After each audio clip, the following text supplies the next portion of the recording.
Salut, salut à tout le monde. Bonjour, bonsoir, bon après-midi. Je Bienvenue suis sur désolée.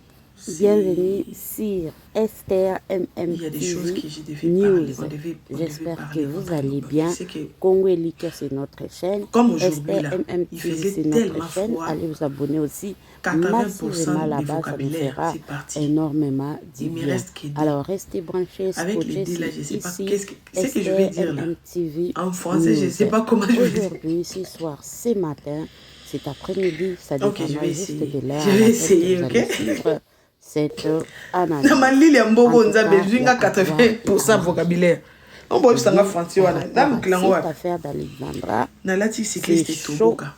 c'est chaud, Chance que tu c'est bomona chaud. bisoka Il y a likolo à boya. boire et à manger. Bon, Qu'est-ce qui se passe? Qu'est-ce qui se prends passe? un Alors, interprète. aujourd'hui, c'est déjà J'ai pas dimanche. besoin d'un pour ça m'interprète Dimanche te le nana pour ça 3 peut monter à matate. octobre. Donc je na sisi Dimanche makamno 3 banakati la FK na novembre kitina plutôt. ki. Oh là là là là, octobre. Merci Et beaucoup. non.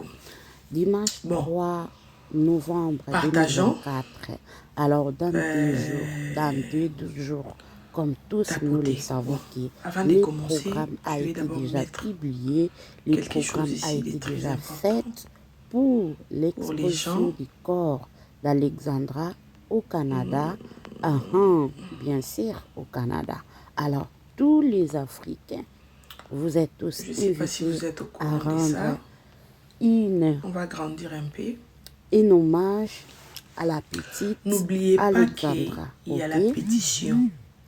À la petite Alexandra, Ok? en tout cas, soyez nombreuses N'oubliez pas. là-bas Je vous pour encourage soutenir la d'aller maman d'Alexandra. signer. Mais aujourd'hui, Allez les mettre vos amis de signatures Matondo est venu de avec partout où vous êtes. beaucoup Bokendeko de tchaba signature là dans la pétition. révélations. C'est très Et important. par cette C'est très révélation, important. vous et moi, nous Ça, allons c'est le tous programme suivre des ça funérailles ensemble parce qu'elle a d'Alexandra tellement Diengo souligné Lumbai. beaucoup Mardi, de le points 5 novembre, que de 10h à peut-être 12h. nous ne savons pas L'exposition aussi. de la maison funéraille Marius Bandeko Poirier à nangai Montréal. 13h bakongolais à 16h. bambote na Messe bino de requiem à la boyei cathédrale malamu na kati ya Marie-Reine, Esther Marie-Reine MMTV du News. monde, na Bosabone Montréal. massivement, Bon, la famille. bolike, bopartage, Aujourd'hui, vous savez, bokomante malgré po ça, makambo ezali. Makambo allez ezali, mettre vos mama signatures tondo bimisi pour tous ceux qui ne bapoint veulent pas que le corps fort d'Alexandra soit na répatrié au makambo oyo Congo. etali Allez signer la exposition pétition. ya Allez, corps moni ya na bio nanga. Alexandra. Nini En haut, là où il y ezosalaki a mon nom sur TikTok. makambo oyo ekende na Les liens est lombango. là. Pourquoi l'État Manifestez-vous. azokoka Allez kosoutenir mama appuyer, ya mettez vos Alexandra te signatures. comme il Si faut, vous n'êtes pas tout comme d'accord que il se doit. Pressé oyo le bazosala corps yango eza ya d'Alexandra nini? puisse Bamisusu retourner kutu au balobi Congo. Bon, peut-être bamoni ke aujourd'hui, je vais essayer na justice d'analyser oyo bango tout ce que baréponse je vais oyo bango parler bapesi ici. bango Ça viendra bamoni pas de yango moi, clair te bapréféré mais bazwa nous allons corps ya analyser mwana bango bakende kokunda par me basalela rapport, makambo na kibokoko. nous allons parler par rapport à la vidéo de la Lokwa maman parce bamoni qu'ils justice ont ya des l'état bombes à clair te Mozawana. bazwa na bango Mibomba corps mona ya bionanga, mwana mibomba bakende moela kosala makambo na bango na kibokoko. que beaucoup de Mais personnes n'ont pas bandeko pu, n'ont soki pas nano pu s'abonne te awa abonne-toi, comprendre il partager, s'agissait de quoi. commenter. Et tout le cas Ba oyo analyser koyoka total. yo pe na ndako sali Gouvernement na examen biso de esali nini conscience. Réfléchir d'abord si ba na propos o côté ya mama tondo Canada eloko bimisi. nini basali. Est-ce qu'aza na raison to aza na tort? Bon, Parce pour que na tous ceux qui se minute posent oyo des pe questions, communauté lobby mama pourquoi tondo le abalukeli corps mama na d'Alexandra Alexandra. sera Est-ce rapatrié qu'aza na tandis droit ya que koloba ba propos oyo ya on lobby? n'a pas la réponse Moto aza na d'autopsie. passe, est-ce La qu'akoki famille, koloba? Na suka azwi la conclusion famille. alobi ke non ye na côté na ye déjà esi asali matanga mpona Alexandra Si la famille aleli va asali accepter que oyo le esengeli corps puisse asala retourner à Kinshasa, mpona ye la vie continue asali cela veut matanga na ye dire parce que qu'ils ont la réponse. bato bakomi deya kokomela ye bato deya bakomi kolobela ye ke non nanu bakundi la Vous comprenez? petite te yo deja okomi kosala makambo mosusu Cela mawa veut eza dire que susu te na le travail a mitema été fait. ye mpe alobi mama mokolo mwana koto arépondaki bato ke non jusque là nanu asali Arrêtez de vous matanga te. poser tant de Alors questions. motu na Le motu corps va ana partir. faso na ye Non. asalelaka matanga Sikoyo, nous voulons. ye asali matanga na manière na Maman ye Nanga, na Bobeli faso na Sanga, ye Kitibi, aleli vous allez me tuer asali pour oyo rien. esengeli asala elle pense maintenant que Elle doit passer à autre chose. Elle doit passer La à maman, autre elle est chose. très Alors, intelligente. je vous Très laisse intelligente. la vidéo. J'ai été à ses côtés. Moi Quand et elle vous, parlait, je nous la allons regardais. tous regarder Comment elle ensemble. réfléchit. Tokotala together elongo analyse oyo les Elle amis n'est de pas bête. Matondo asali. Bo aimer vidéo oyo bo partager D'accord? parce que lelo nam lundi tout est Si possible par rapport à ma proposition au la bango famille bapesi ou la maman pour que n'a corps pas de ekende réponse na sur Kinshasa te. l'autopsie de Alors leur soko enfant, kutani na libaku ya vidéo mais oyo ils yo acceptent partager yango ekosala le bien. lien. Oui, c'est Merci Yasmine. beaucoup. Concernant C'est là Yasmine, attends, je vais épingler. Ouais. nini Mais non, comment écoutez bien. qu'on signer en tout cas soko okeka na page Elle peut faire TikTok il y a l'autopsie les dans amis de son Matondo pays. na bio na ye okekuta Allez ba link eza kuna signer, ok? place wapi oyo Montez ko là-bas, allez signer signer. pétition na Vas-y. yo afin que Les corps liens ya sur ma bio. Alexandra et Allez Kende signer. Kinshasa te. Allez signer. Merci beaucoup. Je vous aime. Restez branchés, Alors, scotchés.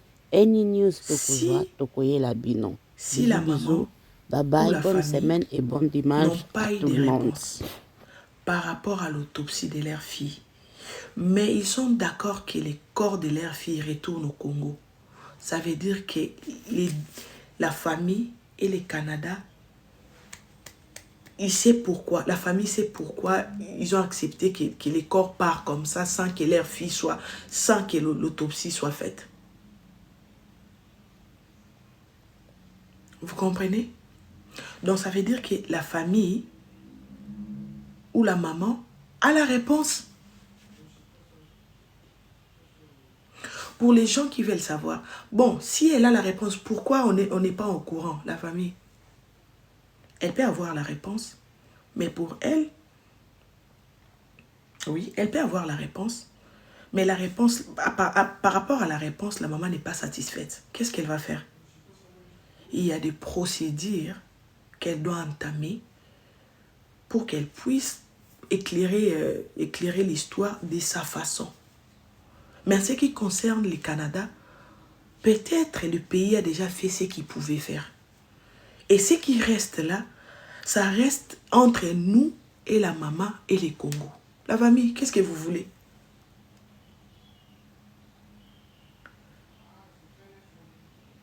Qu'est-ce que vous voulez? Votre fille vient de perdre la vie. Ok. La maman était à Kinshasa, elle vient d'arriver. Ils ont parlé avec le gouvernement canadien. Elle a vu les corps de sa fille. D'accord? La maman a vu les corps de sa fille. Ils ont essayé quand même de répondre à ces questions. Même pas à 100%, mais ils ont essayé. Ils ont essayé. Attendez, je vais lire quelque chose ici. Attendez, je vais lire quelque chose ici. Attendez. Matondo Choubabi. Attendez, non. Attendez, c'est très important. One Love. Matondo, soi-disant président Yaba Congo, soi-disant le président des Congolais, le président des étudiants congolais a dit de n'importe quoi chez la France. Bon, votre président m'avait écrit hier pour me dire que l'ambassadeur avait disposé, je ne sais pas, les bis à partir d'ici, à Trois-Rivières. Les allers et retours, c'est gratuit pour les gens qui veulent partir. Congolais, Maliens, toute l'Afrique ou les Canadiens, si vous voulez partir, il y a des bis offerts par les gouvernements. Elle voulait qu'on se parle pour qu'il monte pour parler, mais je lui avais répondu ceci, je lui avais dit ceci. Va dire à l'ambassadeur ceci. Les gens qui... T'as la côté de Sengana na bilo baye. Ngende ko balo na ambassadeur na nobi. Andeka ki ko mina na baye ba niet. Ande babango. Bando banda. Ba balo na TikTok. Ba benda bado.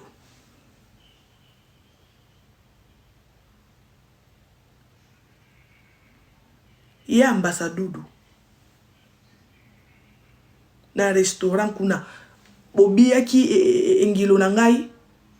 Engilo nangai. Nakati kuna. Tambane ko mina pizza. Ezalaki kuna. Et comme il a communiqué, Borozwa ngai, na makolo nanga. Bino bolo kilanga makambo. Je laisse. Donc na lobby ne penda kendo ko bisa ambassadeur abenga bato o babande ko lia pizza aloba na bango baleka na TikTok baloba che ba bis awa munoko nanga oyo e ko loba te point barre tozongi na analyse. Bon. Sikoyo, la famille, vous qui parlez français là, pardon. Pardon, allez débrouiller là-bas avec vos français, je me sens pas bien. J'ai la grippe, ça ne permet pas que je parle la langue que je ne maîtrise pas. Allez là-bas, vous allez prendre un message. Moi, je vais... Non,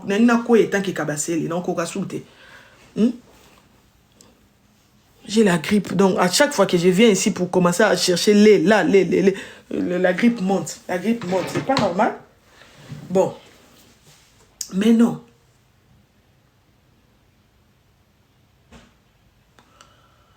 La famille, Nalatiba Noire, hein, aujourd'hui, je suis pas venue blaguer. Ouais, je suis pas venue blaguer. Parce que comme vous me voyez là, la famille, je suis pas... Babani na wana. Ngapeka ba munoko nga bato. Na sepeli, naza na mécontentement de bomoni ngabo. Naza na mécontentement ya makasi. Mais qui suis-je? Soki bato nyos to bazaki na ngambo ya vérité, boyeba qui c'est qui se passe. Ceux qui binonios beaucoup comprendre la vérité. Beledea totika ki ba live au kala. Ceux qui beaucoup comprendre bo solo. Qu'est-ce qu'il y a? Eloko nini? Elo nini sali boye. Ndenge makambo ezokende ba nani basa ba terre nango. Tozolia na bango. Tozana bango. Batu baluki ba kendisa makambo nde to okende nango yule. Tolia kana bango. Tozaka na bango. Baza, calme-toi, Cliff. Et ça batambo kanayo, kimia. Bon.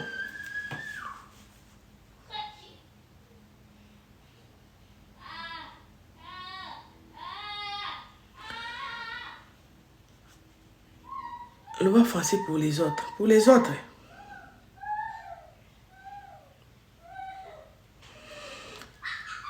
La famille, pardon, je vais parler à Lingala. Cherchez vos amis qui soient à côté de vous. Ils vont vous translater. Pardon. J'ai dit ceci. Bah Christ.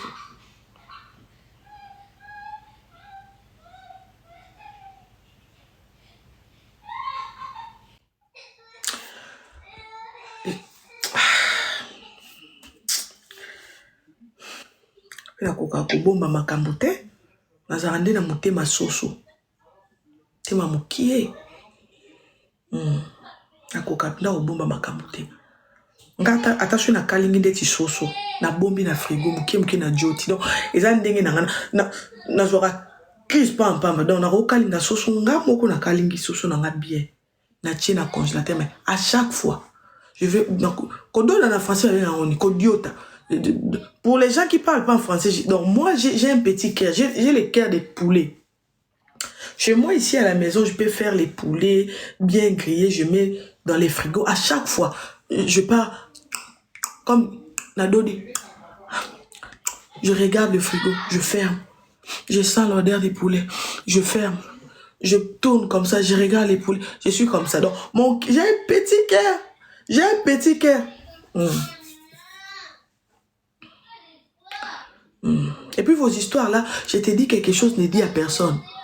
Ne me donne pas confiance, c'est pas moi, ne me donne pas la confiance. Je suis toujours prête à trahir.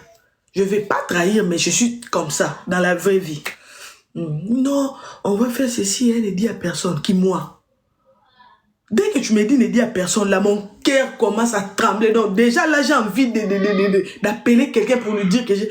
Donc, les petits cœurs de poulet que j'ai là, c'est ça qui va... Et pour cela, en 2005, quand mon père voulait que je fasse les droits, je suis intelligente, oui, mais moi, en étant juriste, voilà, on allait m'assassiner. Parce que vous savez, il y a des choses qu'on ne parle pas. Mais moi je ne sais pas ça. Moi, dans la vie réelle, non, on parle. Non, pour moi, on parle. Donc, non. Petit cœur de poulet. Donc, tout court, la famille, je vais analyser. Tout le monde vient de faire leurs analyses. Aujourd'hui, c'est mon tour. Je vais analyser avec vous. Maintenant, la famille, dites-moi un peu. Si du côté Canada, ils n'ont rien fait, ils n'ont pas donné les résultats, pourquoi la maman ainsi que les gouvernements congolais accepteront que les corps retournent chez nous? Quelque part, le Canada a fait son travail. Ils ont constaté ce qu'ils ont constaté par rapport à la perte de l'enfant. Et peut-être ils ont parlé aussi avec la maman. C'est pour cela que vous avez vu la maman dans les vidéos, dans la dernière vidéo qu'elle avait fait, quand elle parlait, qu'elle essayait d'expliquer. Ok. Donc, tant que qui kotuna,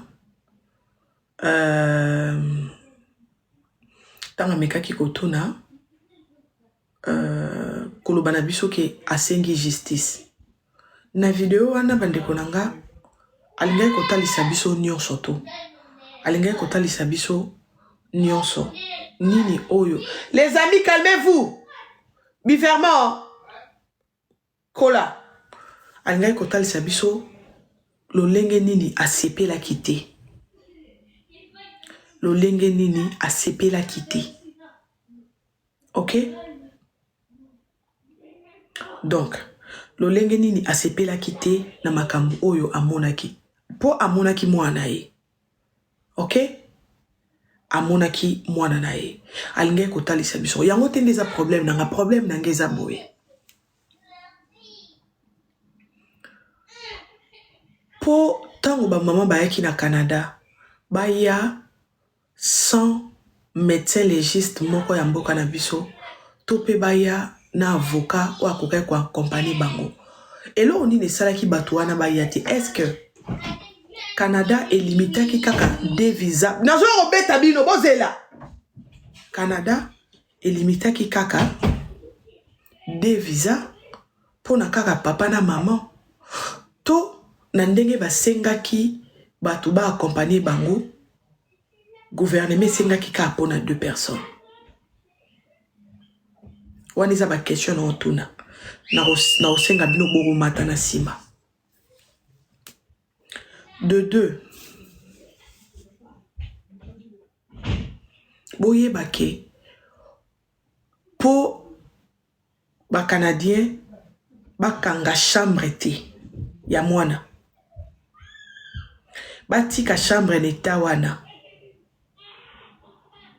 Ata eloko moko izo bomba manakati wana. C'est que bazana ndenge o bon bazwe les résultats. D'après Bango. Enquête ya mutu oyo basalie eloko bazo caché. Na enquête ya mutu oyo amisali eloko. Na enquête oyo na enquête ya mutu oyo ezo mona na ke basali eloko me eza kobatama ekendaka ndenge moko te. Mutu oyo yo ba découvrir que iye moko amidja esengaka bekenge bele te. Donc déjà tant batumsu boto senga te mboka o mwana kufeli batiki penda chambre na ya kofungwama. Et bongo soki réponse na bango. Eza exemple na opesa. Soki réponse na bango. Eza ke mwana amidja.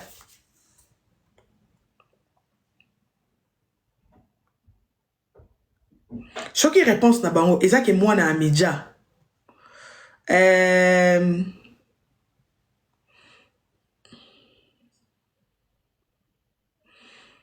Cliff parle aussi en français, mixer les dés. Ah. Ok. Bon.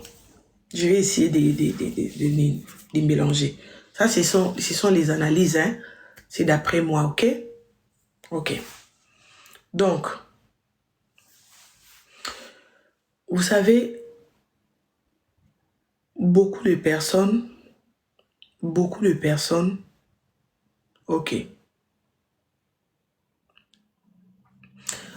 Ok, qui sont pour Lingala?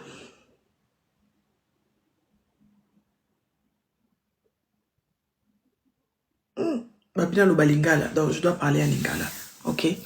Donc, la famille,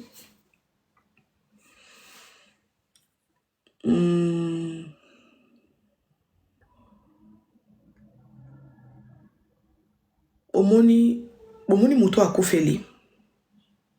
Omoni muto akufeli. Azali suna mutute. Muto akufeli. Azarasu na mutute, azarasu na matoite.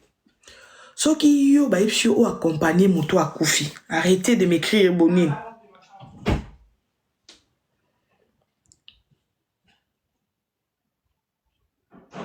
Mais Boma Lobaka en français, s'il vous plaît, pour pas signer pétition. Oh. Non, non, non, non, non, non, non, non, non, maman, j'ai dit, non, non, non, non, non, non.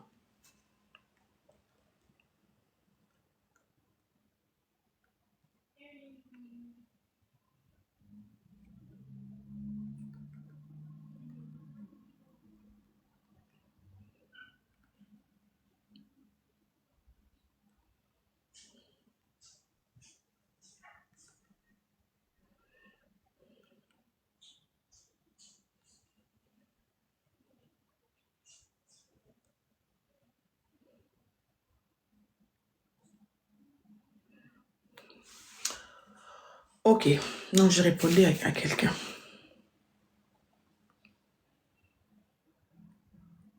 Et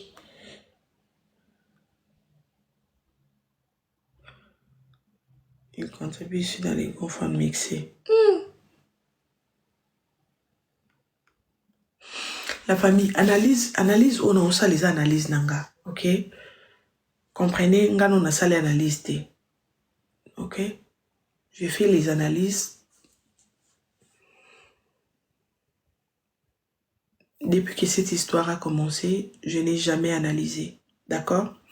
Aujourd'hui, je me sens prête à examiner ou à analyser avec vous par rapport à tout ce qui se passe, d'accord?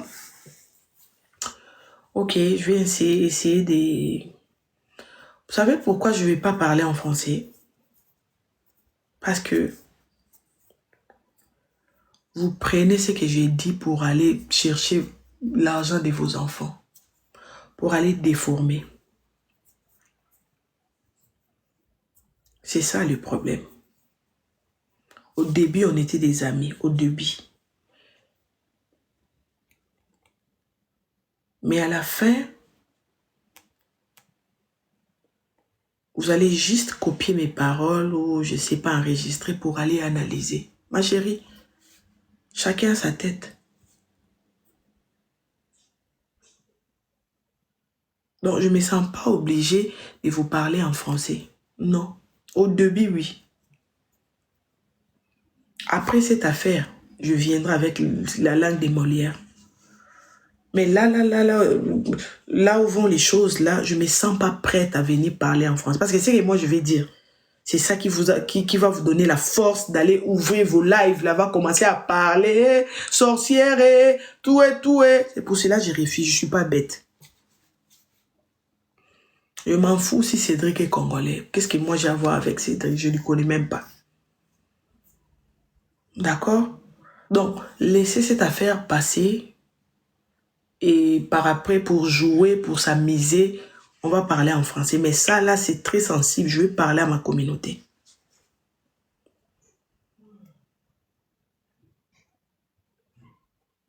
Pour avoir le vie, pour avoir tout ce que vous voulez. J'ai beaucoup entendu la famille. J'étais sorcière. Et moi, si j'étais sorcière, là, J'allais déjà bouffer.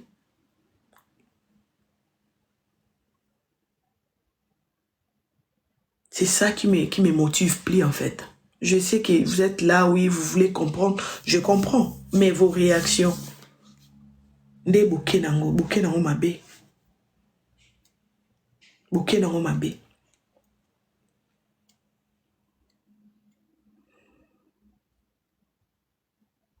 Quitte là. Ah, je l'avais vue. Elle disait au policier, laissez-moi voir les corps. Elle était la cousine.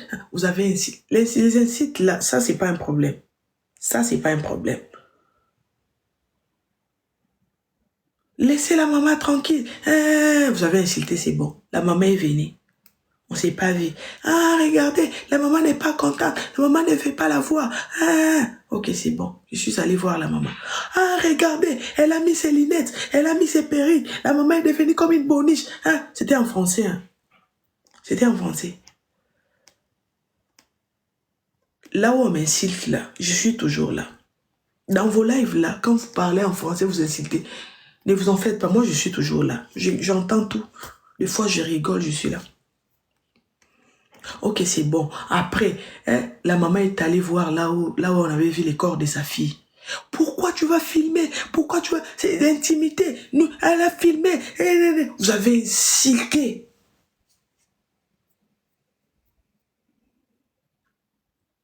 Elle-même, comme elle a ses yeux avec ses oreilles, pour vous faire plairer, les lendemains, elle a encore publié la chambre de sa fille. Là, vous m'avez déposé. Vous avez pris la maman. Vous voulez maintenant expliquer comment elle va plairer sa fille, son unique fille. T'as pas le droit de prendre... T'as pas le droit. Aujourd'hui, vous allez venir me dire parler en français. Quand mes grands-parents me payaient les Minerval au complexe scolaire Bissengo, vous étiez là. Attendez, quand nous allons commencer à faire les bêtises, nous allons parler en français. Mais là, vous allez souffrir, ça vous apprendra. Oui, ça vous apprendra. Parce que ce que je vais dire là, c'est tellement très important. Ça serait mieux que ça soit en français pour que l'Afrique comprenne. Mais avec tout ce qui a été payé là, vous allez sauf que souffrir. Vous n'allez pas écouter. Ce qui m'a mais fou si une salle élastique, tu te désabonnes, tu pars mon frère ou ma soeur. J'ai été ma tonde, j'étais avec mes compatriotes. Si tu penses qu'à cause de ça là, tu étais abonné, tu vas te désabonner à cause de ça. J'ai mes disciples, je sais pas, mes disciples, j'ai mes gens qui resteront avec moi. Donc là, ça vous apprendra. Parce qu'aujourd'hui, c'est arrivé à nous. Demain, peut-être, ça sera au Tchad. Que quand il y a quelque chose, une Tchadienne qui va faire quelque chose, quand vous allez faire vos analyses là, pensez aussi à la vie de la personne. Pour de vie, pour l'argent du fin du mois, vous ne pouvez pas dire de n'importe quoi. Parce que, même Jésus s'est fâché un jour. Hein. Oui, même Jésus un jour s'est fâché. L'église de son père était devenue les marchés. Jésus a donné des coups aux poissons. Coups à checker. Coups banane plantée. De la même façon que moi.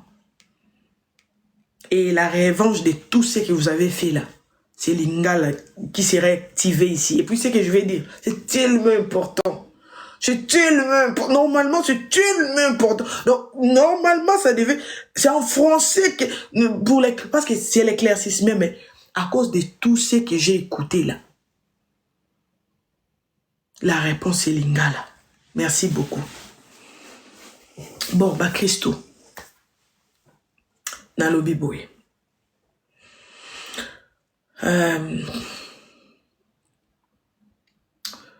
Lelo oyoyo, mama yaki, tosololi,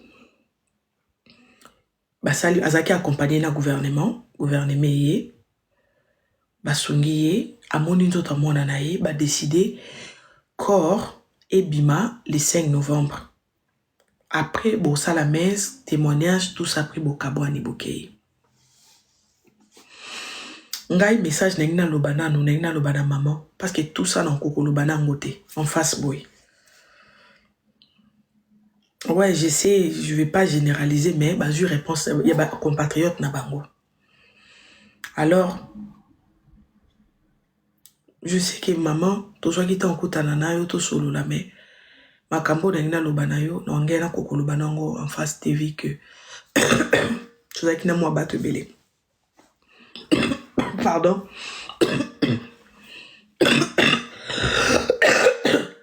Excusez-moi. Ntaku feli moi les ayo. Proposition tout basale yo. Koko lobana bango non. Proposition nyonso basale yo. Koko lobana bango non. So que ça qui va abandonner yo. Peuple. Esquisse. Et courir côté kaote pour biso toze belé ki bateau ba simbio ba muke. Okoke koloba non na nyonso o ba koke koloba na yo. Ezana makambo belé o fallait o éclairer ata yote kotinda motu moko zane ya confiance a éclairer bateau. Pourquoi? Parce que tangu mwana bungaki soki yo moko mone ke fozwa caméra na yo pour lo babato ba sunga yo pour ebaki puissance à réseaux sociaux. Soki esali que réseaux sociaux oyo senga ki lisungi esali quelque chose pour na opia le boko lo kwa ndeko na biso. Mais comme na bisika o batu fo ba yeba po ba compagnie ki yo za kite okomi ko boya batu ba yeba yango po za na ba loi moko ya batu bazolo bana yo sache que eza na batu baza décis par rapport à ce qui se passe.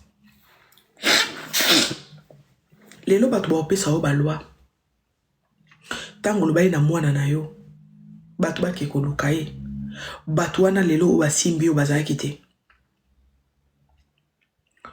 batu wana na bandeli batu wana baza kite au sala vidéo dimanche les mêmes dimanche na sali live il y a 3 heures du temps na ndaku nanga na koti na voiture nanga na démarrer na oke musala na batu na live to komi na batu na live les mêmes dimanche na musala to solo na collègue nanga to changeane ba clé na live na koti na bureau na kangi na vandi sous 3 heures du temps na kata bureau na batu wana na live batu wana omona ki bangote mais batu wana bazaki soutien par rapport ya kolela na yo oyo lo ba qu'est-ce qui se batu basunga yo mutu kovandi sa masoko na ye na se kozwa ta koyoka ba programme tozo sala pona oke koluka mwana ya ndeko o azana lisungi c'est parce que toka ekolela na yo.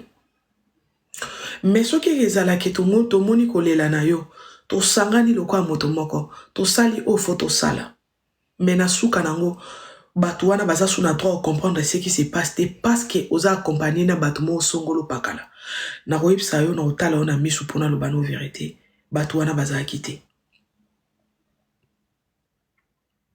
mwana yo aza mutali boso oyo force ya Afrique et pindoli place ba bomba ki place azala ki soki place abibwa kaki pour le loto monaye ni tete Brolimbi sanga ezala pour la première fois na mi lobanga Clive et puis na otala bino na miso ni tete ngai matondo Clive na fongo la caméra nanga na lobana bato il faut oningo mona nzoto ne te de banzoto bato musuba mona na te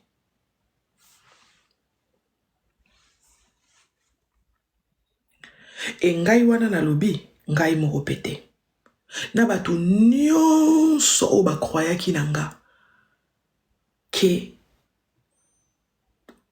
tokoke kosala quelque chose ba yaki na pelo wana soki oyebaki ke ezala likambo moko to oyeba ngo na début to lukelo to sunga to luka mwana na début mais na katikati to yeba te ce qui se passe fallait elo mobo et Jéramé na kuzu et non elo bama na réseaux sociaux et il faut yeba na ba principe ya réseaux sociaux o nyos te bandi na réseaux sociaux et suka na réseaux sociaux pour comprendre procédure wana te faut à la moto o yebi réseaux sociaux te likambo tout o ebanda na réseaux sociaux, conclusion nango ezomara kaka na réseaux sociaux. Et que ça lelo pasi bateau balala kité. Et que ça lelo pasi bateau bavanda na biso soki 4h soki 5h du temps dimanche. Et que ça la pasi lelo bateau bazaki na biso lundi. Et que ça la pasi bateau babimaki sou na 22h na live poto ko luka mwana na butu. Et que ça la pasi bateau bayaki na musique esquisse. Esquisse le même mercredi. To luka mwana. Soki esquisse. Soki ba leo na mituna bazo kokozo ba réponse te pourquoi parce que ozana bato moko o baza ko empêcher yo. Maman bato tout o baza ko empêcher yo baza kité.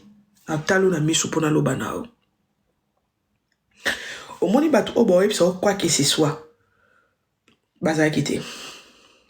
Soki bayaki après déjà komona nzoto na temps réel na téléphone nanga to longwe wana nde bayaki na sima wana. Donc baza ba innocent, baza kité. Baza puissant, oui. Baza gouvernement, oui.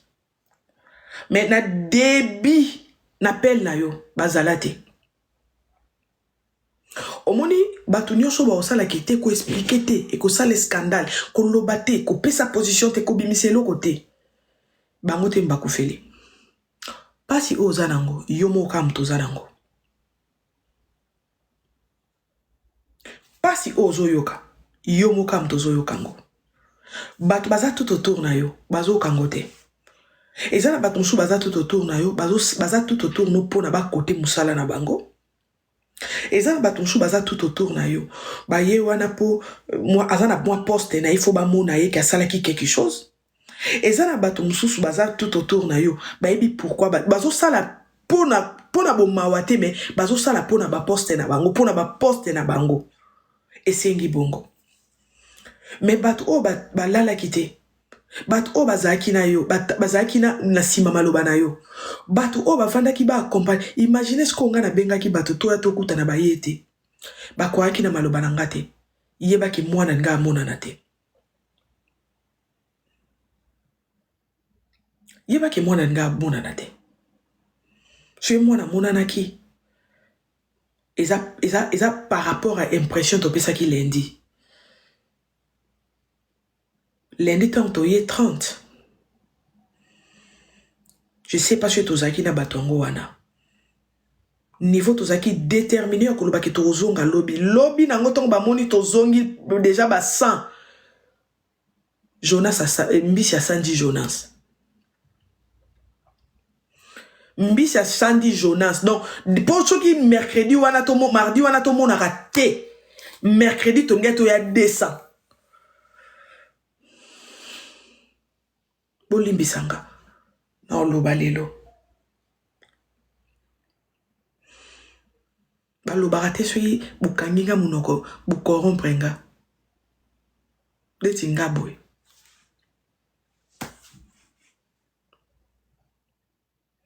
Soki mwana mona naki. Eza pona bateau virtuel. Na quelques bateaux bazaki sur place. Pour ceux qui mardi wana. Ndenge ka de lundi to aki 30. Mardi to ye 80. To monite mercredi to nga to ya 200. Kombo a ville linga kende. Kombo a université linga kende. Yangwana mbisa sandaki Jonas. Nta kozote. Mbisa sanzaki Jonas ko sanza. Na sala na ngai criminologie te, na sala na ngai cours eloko moko te, na sala na nga cours eloko moko te, mais na beteli yo. Ke mbisi ya sanzaki Jonas. Oye, te bato bazwa yo te, ok, to comprendre. Okomi place mwana zalaki omoni mwana, c'est bon.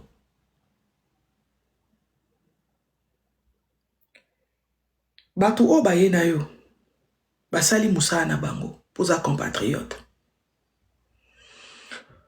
Mais biso bato o to yaki na terrain, na bato virtuel, o ba bandai koleksa ba 3h, 4h du temps na bango. Bazaki obligé ba singa yo. Est-ce que ces gens-là, ou nous, on était obligé de t'aider? Maman, tu veux plus boire ton café? Non. C'est fini? que tozaki kanga porte? Est-ce que tozaki obligé tosunga? Non. Mais pourquoi tosalaki yango? Posa ndeko na biso.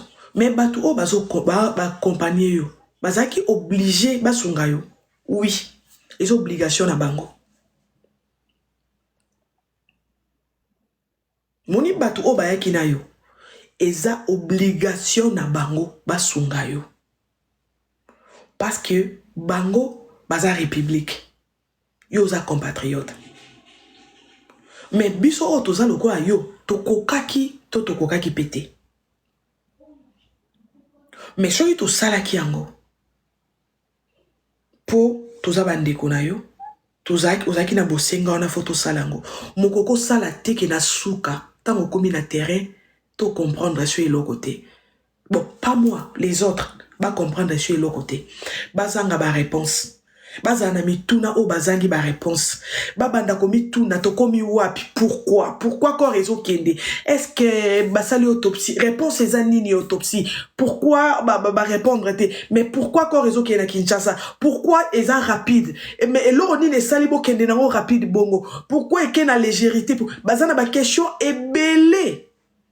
Oyo batu oyo ba compagnie ki biso na musika na sur place bazana mituna. Maintenant, il y a quoi répondre bango. Nous t'avons répondre bango azate. Mais nous t'avons saoté maman ou la famille batouana ne ba partager. Tant tout ça la ba live oyo. Tant tout ça la ba live boy. Pour batouba yé ba ce qui se passe. Pour batouba yé belé. Pour batouba mona ke kuna likambweza. Boka nchate ke ba o batala abiso ba sala ke lote. Moi je peux m'asseoir comme ça nazo loba. Nazo loba. Mais bango ba partager ba tinde la bandeko. Bazo tinde la bandeko, ça veut dire tout travailler ensemble. Tout moni mama bimi ba pesier 10 minutes à kekota la chambre ya mwana na ye. Oza accompagner hein? Mais ce qui est grave bato o ba accompagner ki yo. Bazala ki incapable ya kotalisa yo ke oza même pas na droit ya kokota na kata chambre wana. Ozala ki na droit te ya kokota na kata chambre wana. Parce que chambre wana et ko vous attend sous centre ya nyons. Non, on monite sous bisika opso to ke ko luka. To bisika opso to monaki. Ote mbishi ya Sandy, Jonas ba Sandy kuna tan sous rien à voir.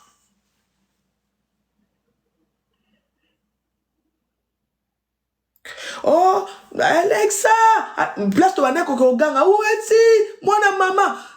Donc, na ba angelou, na satana, na nzamba, tito ando ko ganga na zambana. Et ça, par exemple, tango mususu, rien à voir. Mais tango mususu, et si ka ou ba pesa ki 10 minutes à pamba. N'étant sous makamunyo ce silana kiwana, qui sait? Ozaka accompagné na banane. Pourquoi biso bazo batoko mona ngo toko comprendre ngo?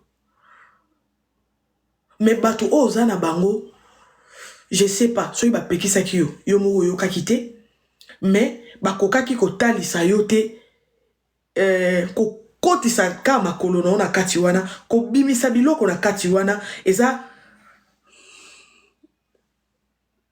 na boina lo bebele, bo mi pesa la réponse. Biso ba oyo français kutu ya pasi. Mais toza na misu ya comprendre loko wana. Boni bato batangi ba licence, ba docteur, basana ba poste minene, bazo sala pembeni ya mokonza mboka, ba comprendre loko te.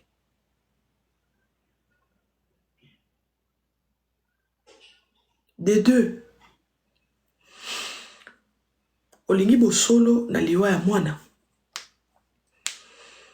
Déjà, koya na yo na Canada.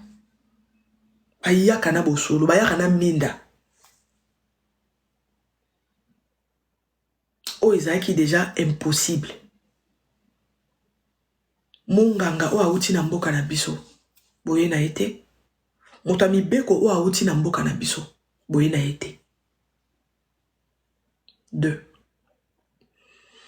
ezalaki tard te kokoma bokomi na kati ya mboka oyo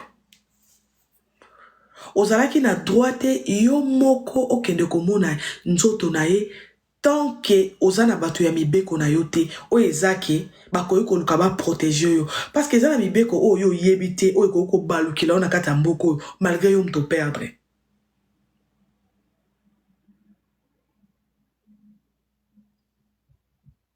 bato bakompaniaki yo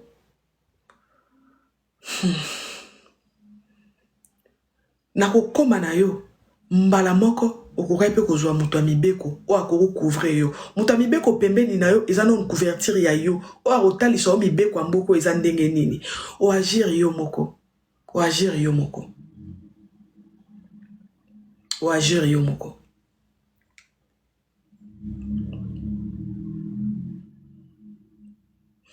mpo na ngai oyo ngai na comprendre na analyse na ngai nasali na mosika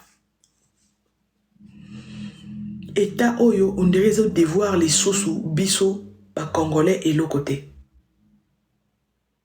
mais makambo etinda etikali nde na maboko na biso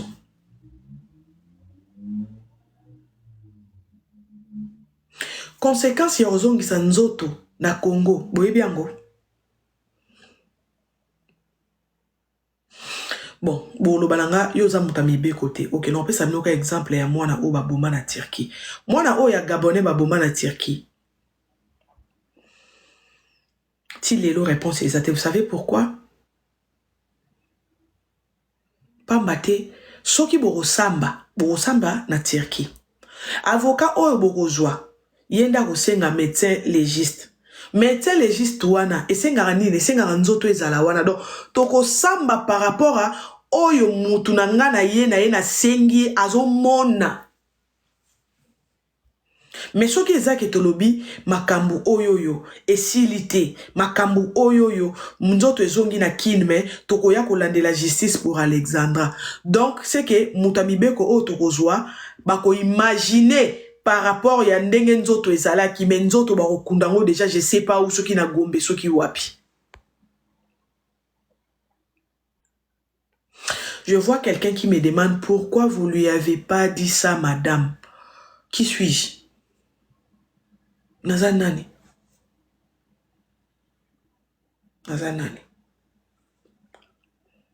Moi je pense que maman a entouré na bato oyo baza maele koleka ngai. Je ne pense pas que mon anga moko koko peser koko changer loko non. Lobana bino oui. Lobana bino oui. Je crois en vous. Mais na makambo boy en face ya bato nyonsto que maman telemi wana na papa et ainsi que les autres naza nani pona loba loko changer. Naza nani. Naza loko te.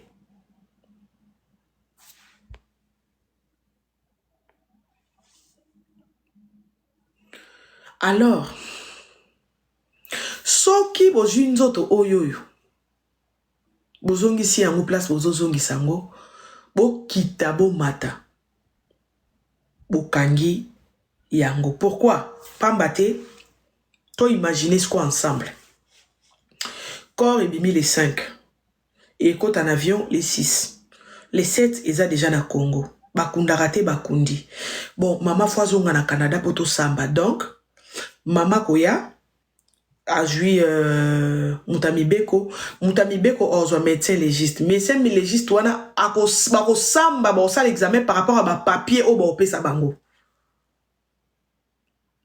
or muto asengaka bosolo na likambo tangu yoke na mboka mo ba pesi yo résultat na biso eza oyo yo so oza aposa bosolo yo fo ya na mutu oyo akotala mwana na misu ya bato balobi na résultat za o et non bino bozwi de ya nzoto ekei aliton bosamba na imagination par rapport ya rapport o bapesi bino mais est-ce que eza ya solo tozo senga bosolo pona mwana est-ce que eza ya solo tozo senga bosolo pona mwana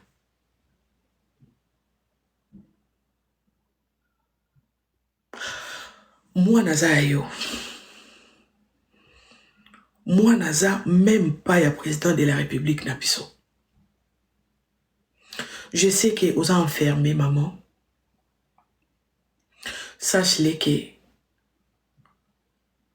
Bisso, quand je parle de Bisso, ça veut dire toute l'Afrique, tous ma kasi koleka, qui que ce soit, oyo, alinga protégé ou mazo memayo, nanzela mabe.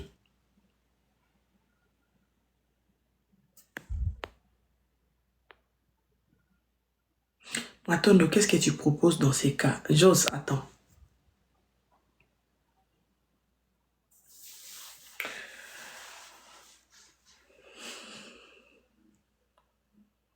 Président de la République, ton gouvernement, koko aidé yo, na makambo ebele. Mais loko oza mama mwana, oko bando boya. So ba lobine loko bolbite na boyi. Je sais que père pesa na kati temps soko boyi, bako abandonné yo, bako tika yo. Mais muta koufe les ayo. Muta koufe les ayo. Muta zo kapasyo les ayo. Biso o nyonsto. Ce qui to biso toza na sima na yo, yo ndo yebite. Biso toza na sima na yo. Yo ndo yebite. Force na yo oza na ona maloba na yo. Oyebi force oza na ngote. Soki déjà okokai kokanga motema olela te. Oyo ba no expliquer sur makambo miki na début. Okoko telema polo ba quelque chose. Okoko tika batu o ba soutenaki yo na musika te na esika oyo. Nani a obligé yo nzoto mwana na ezonga? Yo moko za d'accord, to eza na batu ba sengi yo nzoto mwana na ezonga. So eza na batu ba propose yo nzoto mwana no fezonga ba kose yo.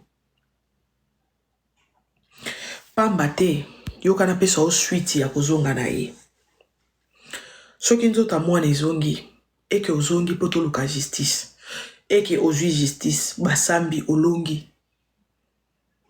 Ba ofuta otan suka mbongo. Ba ofuta otan suka mbongo. Tant soupe batu o basali mabe. Ba okende bolo kote.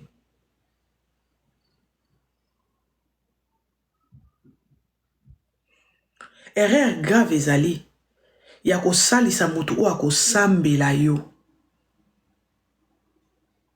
Kosambela yo un jour. Musala sans corps ya mwana. Erreur grave eza. Soki kozonga rapona justice. Na ebindele to solo like na yo. Na ebindele ngolo baki nanga. T'es une femme forte. T'es une lionne. T'es une championne. Nande ko mona makambo bande ko lobalanga. Et bande ko uta na motema no pe na misu na yo. Na bande ko mona ngweza vrai. Mais sache-le. Oko samba na yo. Mais.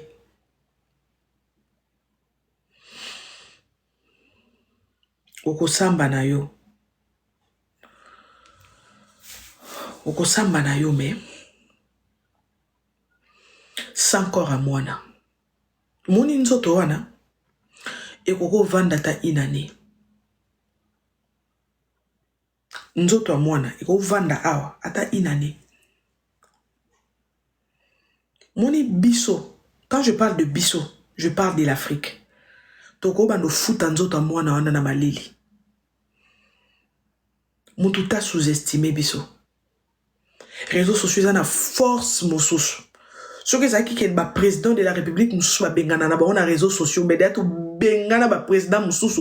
Donc oza président mais to longoli on a pouvoir na réseaux sociaux to tie président mosusu. Coup d'état donc et loko ezanga biso na réseaux sociaux eza coup d'état na donc oza ma président moko to lingi yo te. To sali coup d'état na internet na TikTok to longoli yo to tie mutu mosusu. Eza eloko ezangi yangwana. À part ça, tout toko salango. Nous, toko va nzoto wana na morgue. Nous, toko va nous foutre nzoto wana na morgue. Nous, toko bimisa détective privé. Nous, toko luka avocat. Ce qui est ça la maté, c'est parce qu'on lingite. Et ce qu'on lingite, c'est parce qu'on a battu tout autour na yo. On a battu tout autour na yo. Oyo d'après yo zo moun oza censé ya koyoka ya rondima. Eza évangile te.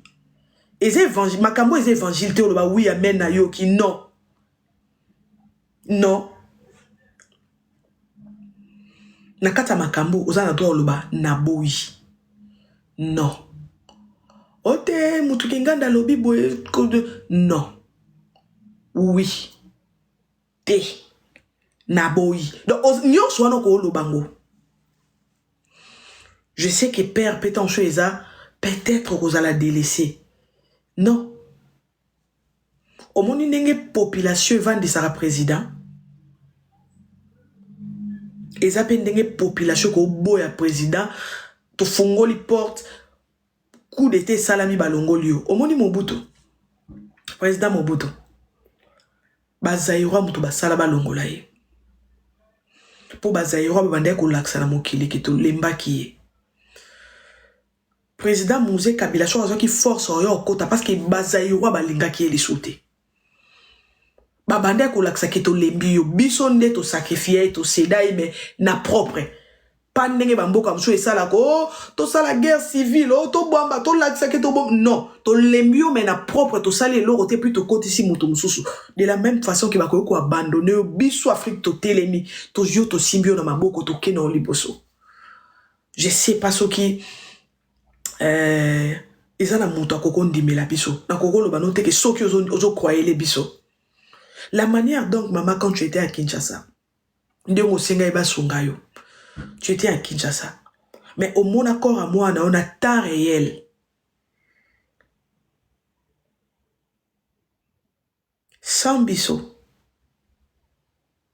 na kati ya zamba wana bato balinga bazala wana ingezala ba Waiti na ba Waiti bakoyepe ko beta langila na bango ba monite ba yokite eloko te eke bongo eke mai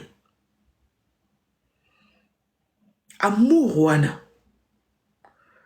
ozala kite bato balati yango po ba sala omona eloko emonaki donc ezalo kwa to bimiselo omona poisa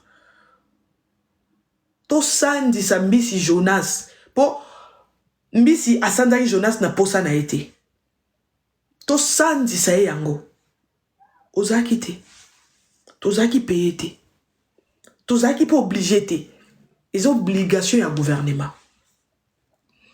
oui biso ba compatriotes mutu na charge na biso obligation et ça gouvernement biso na biso ba compatriotes on n'est pas obligé on peut ou ne pas mais le quoi ba Christ le quoi ba na Nzambe tant on de quoi na problème to sani to sangani mais comme na katikati biso to zalaki biso to bundaki biso to sala nyoso to yeba te ba komo keno nde ba komo keno bongo nana zo kanga munoko na opopé sa biso oyebisa biso te ce qui se passe nana za ko empêcher eza gouvernement za quitté on talo na miso so que c'est loko ndezo soit na otana miso pour na peso réponse mardi tozaki na gouvernement te lundi 30 personnes tozana gouvernement te mardi tozaki na gouvernement te gouvernement ya biso to kei gouvernement ya biso to kei to zate et yo ya na sima na biso imaginons ce qu'on soit biso oh non bimsa malba msusu calme-toi Clive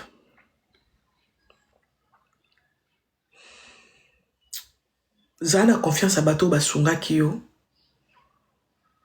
tango zaki musika zana confiance à bateau basunga kiyo tango zaki musika zana confiance à bateau yebite o ba se sacrifier ki tango zaki te je sais que moi na za mwana yo okoko ke na ndengo lingi mais lokwa yo moko yaki na ngona internet des places wana biso toza na droit ko yeba ce qui se passe pour que na mwana autopsie balobi nini autopsie balobi nini toze loko te me to yebata ata po ndenge tozwa ki tana biso ya to kende koluka mwana oyo to yeba ki epete na bomoi autopsie lobi nini Pourquoi bozo ki na nzoto ngo mbangu boye? Boso li nini? Ba proposer o nini? Gouvernement na biso ezo biso nini? Et puis, la kata makambo, le gouvernement n'a plus ça nini. À part billet, à part, je sais pas quoi y a na bino. Je sais pas ce que le logement na bino za maboko na bango. Je sais tant choua ko kunda babilo ko nyos tuwe ko za na maboko gouvernement. Nande ba ozong sakor. Mais à part nyos tuwa na makambo eza oh biso to ozie ba réponse na biso. Gouvernement na biso et lobby nini.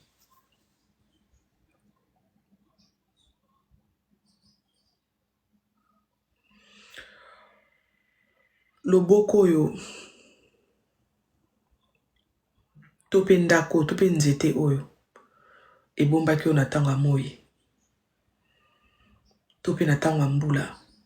Natanga elanga bakata ngote. Loboko ondeza biso. Soki to joie ki tant ko partager baninga o ba ya kite ba vende ko partager live pour mokili mona. Soki bato bazaki na bonzoto ba yaki wana poto kende ko belela na zamba ndenge pe toza na droit ko yeba. Pourquoi nzoto wana ezokende mbango? Et pourquoi boli ko expliquer biso te réponse ezanini? Impossible nzoto wana kende sans pourtant bozwa réponse na pré ya mboka o mwana kufeli.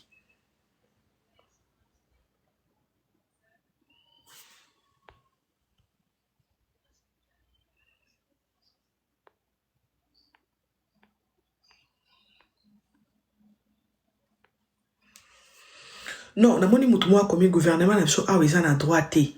Gouvernement, ils ont des gouvernements canadiens non, ils en a droit ya ko soutenir mais pour nous avocat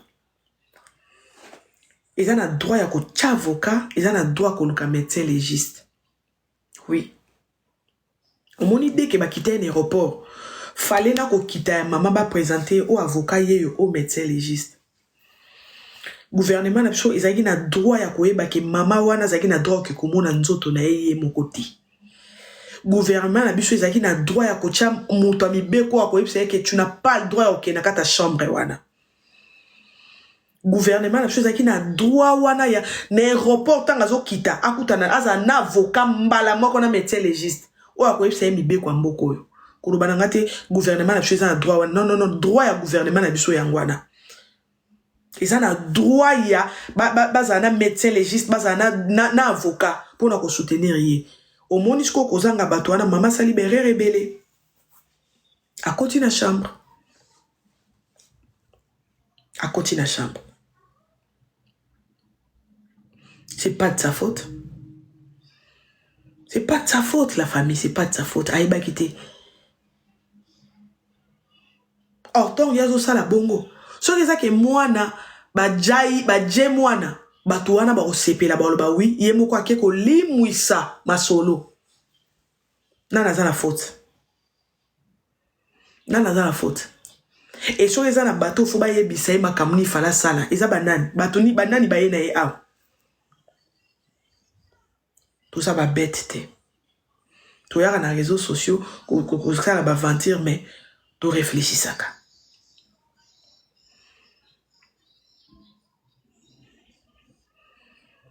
To réfléchis ça ka. To boité. Est-ce que ba kambi kaki ba pesa ka des visa to ya na batute oui mais sur place. Sur place.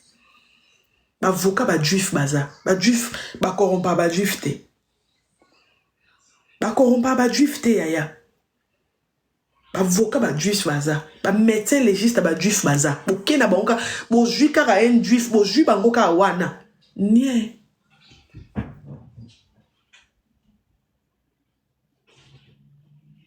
Mais na moment où on est abri biloko est belé. Oui, prends, je peux prendre. Biloko est belé. Moi tout le monde et ça la soute. Moi au monde ngo ezala lisutu. Boyebi.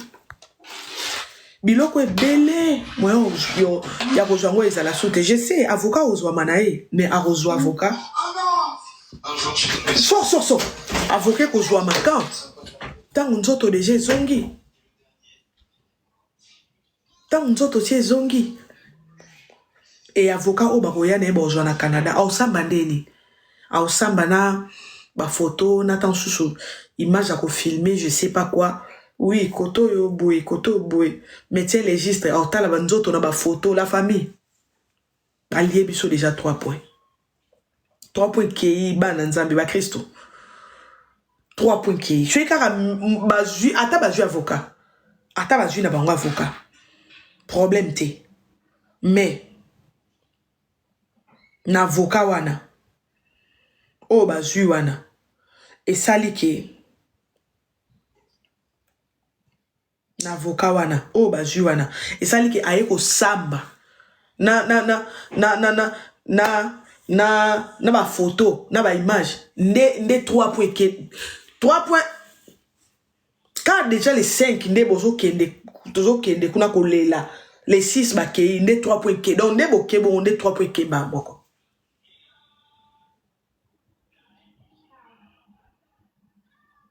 Yangwana faut qu'on y ait boya.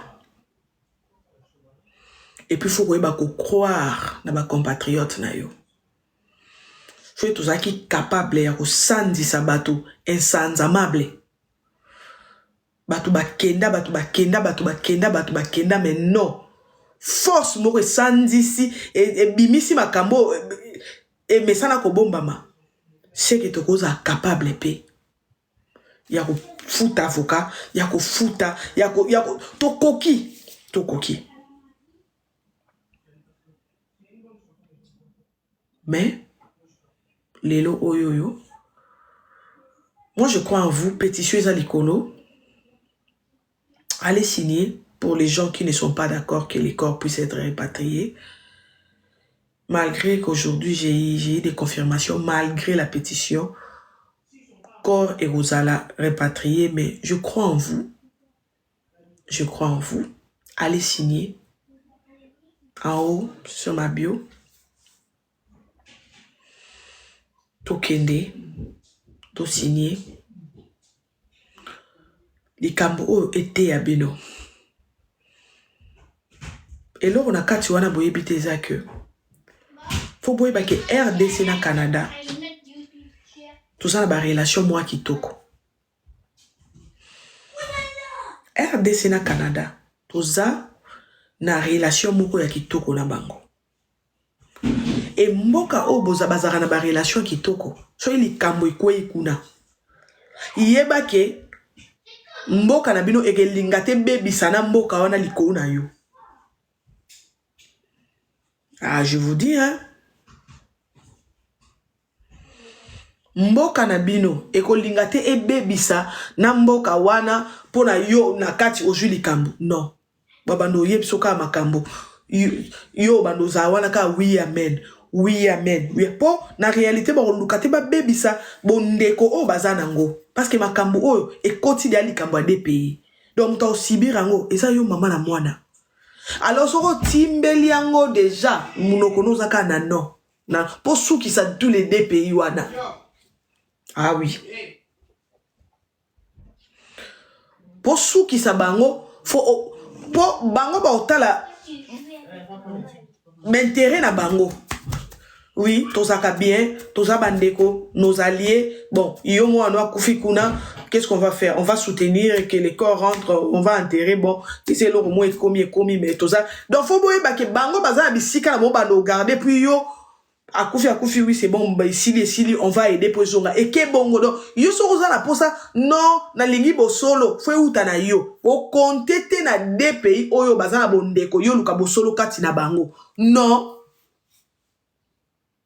Non.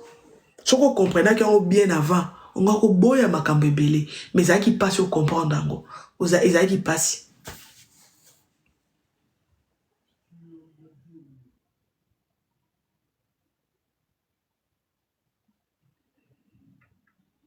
Dans les deux pays, et rejoint un problème te pona yo, te Canada sali musala nango et sukiwana.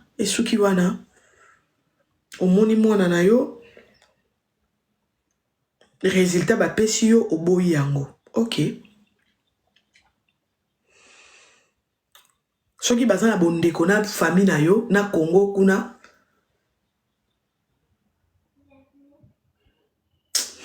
bino bolonga bolobisa makambo mosusu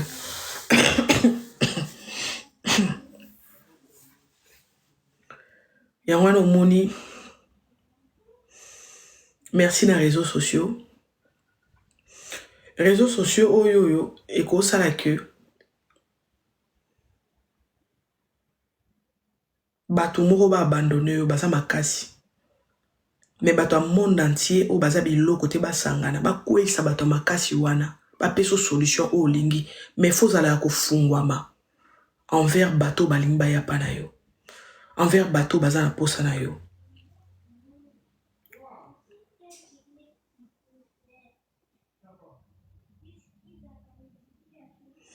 La famille, pour les gens qui se posent des questions, l'autopsie et l'obinini, autopsie et l'obinini, bande konanga.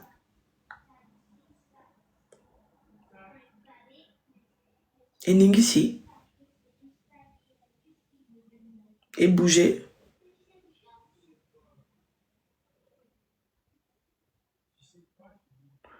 Bino mo boza ba réponse na bino na bino, boza posa na le bana bino.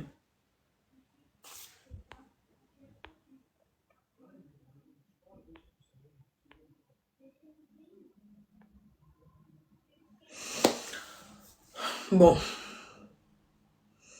Toutefois, programme ya funérailles yangoyo.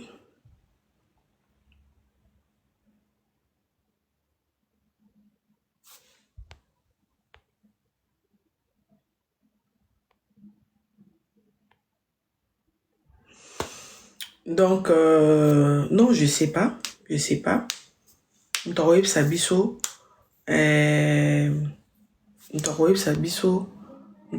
réponse, il y a makambo izo lika ya autopsie, c'est isa mama imoko. So isa kazwa ki réponse, yem ntokoyeb sabiso, ou so ki ya ebsibiso te, c'est la police. Mais de ma part, la famille, je connais pas la réponse, je sais pas, autopsie balobi nini. Balobi nini. Mais koya ko samba après nzoto ezongi bakundi na Congo ndezelo kwa osalate. Voilà. Kozwa bato bako défendre yo lobby samba mona nzoto a moto bako défendre nde wana ndezelo kwa osalate. Ouais.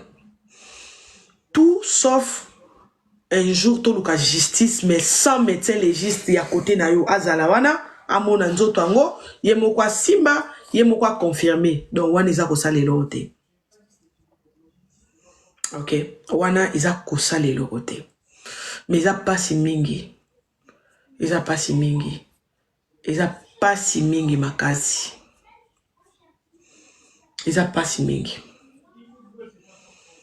Iza pasi. Berere belé salami na makambo yo.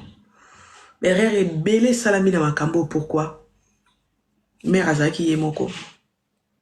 Azaki yemoko, 0 avocat na mopandi, 0 médecin. Téléphone, iPad, a joué à ta pouvoir à rejoindre te. Olimbisanga, wana pina na roloba po yemora lobaki.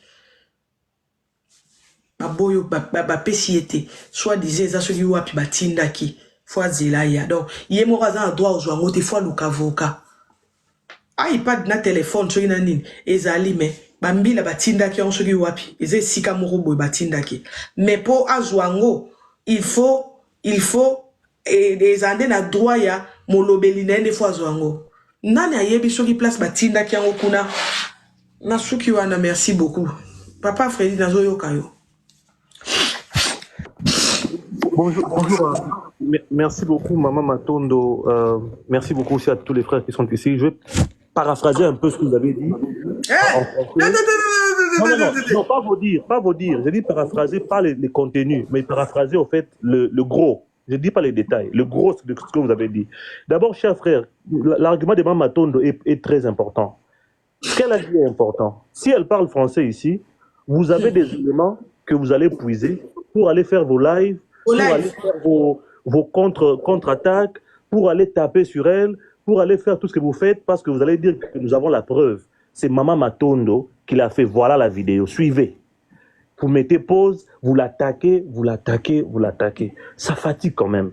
une personne qui est prête à côté de l'information, mais vous l'utilisez comme un instrument afin de la tourner, malaxer dans une marmite, vraiment comme du pondu, du sakasaka. Et puis après, à la fin, vous dites, Dieu merci, nous avons des vues, nous avons des abonnés, nous avons un peu de fleurs et de ceci et cela, des petits lions.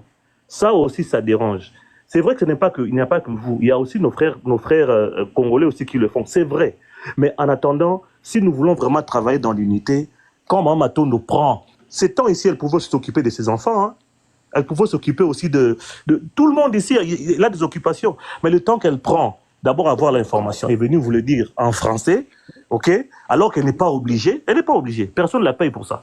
Mais vous prenez ça comme un instrument pour la battre. S'il vous plaît, arrêtez ça. Je vois aussi des gens ici qui disent ils ne savent pas parler français. Elle ne sait pas parler français, c'est pourquoi elle fait à Lingala, le français est difficile. Mais là, vous êtes ici, dans ces lives ici. Là, c'est vrai, vous avez raison. Si vous avez dit ça, là, vous ne tapez pas pour tout, c'est vrai. Non. Vous venez ici pour dénigrer la personne, mais vous êtes dans les lives.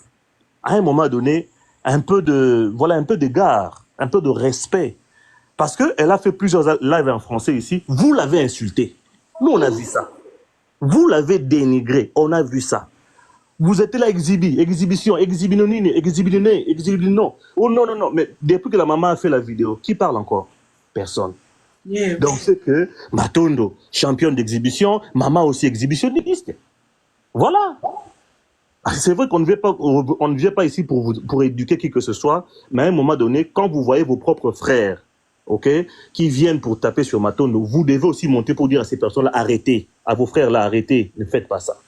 Je ferme cette parenthèse pour dire ceci. Ce que maman Matondo a dit, en fait, elle a fait la synthèse de ce qui se passe. Depuis qu'on avait commencé, depuis que cette situation avait commencé. Exactement. Donc c'est la première fois que, depuis que cette histoire a commencé jusqu'à aujourd'hui, maman Matondo a fait le point du jour, comme on dit, day one, jusqu'à aujourd'hui. C'est le point qu'elle a fait. Et elle a aussi pas donné son avis, mais elle a avancé des hypothèses par rapport à ce qui se passe maintenant. Pourquoi? Parce que de l'autre côté, les gens sont en train de s'activer, au fait. Ça dit que les choses vont tellement vite de l'autre côté que tout ce que nous faisons, excusez-moi de le dire, je vais dire en lingala, on dirait pas on a dû sauter, quoi. Donc ça dit que les programmes se font, ceci se font, il y a des contacts qui se font, des réservations ici, des réservations là-bas. C'est comme si vraiment tout ce que nous sommes en train de faire ici, c'est un autre monde et ils sont dans un monde parallèle.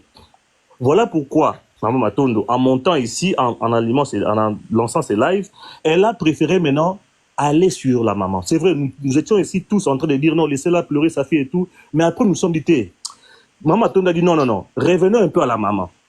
Faisons un peu un rappel à la maman de tout ce qui s'est passé et que qui était vraiment à côté d'elle.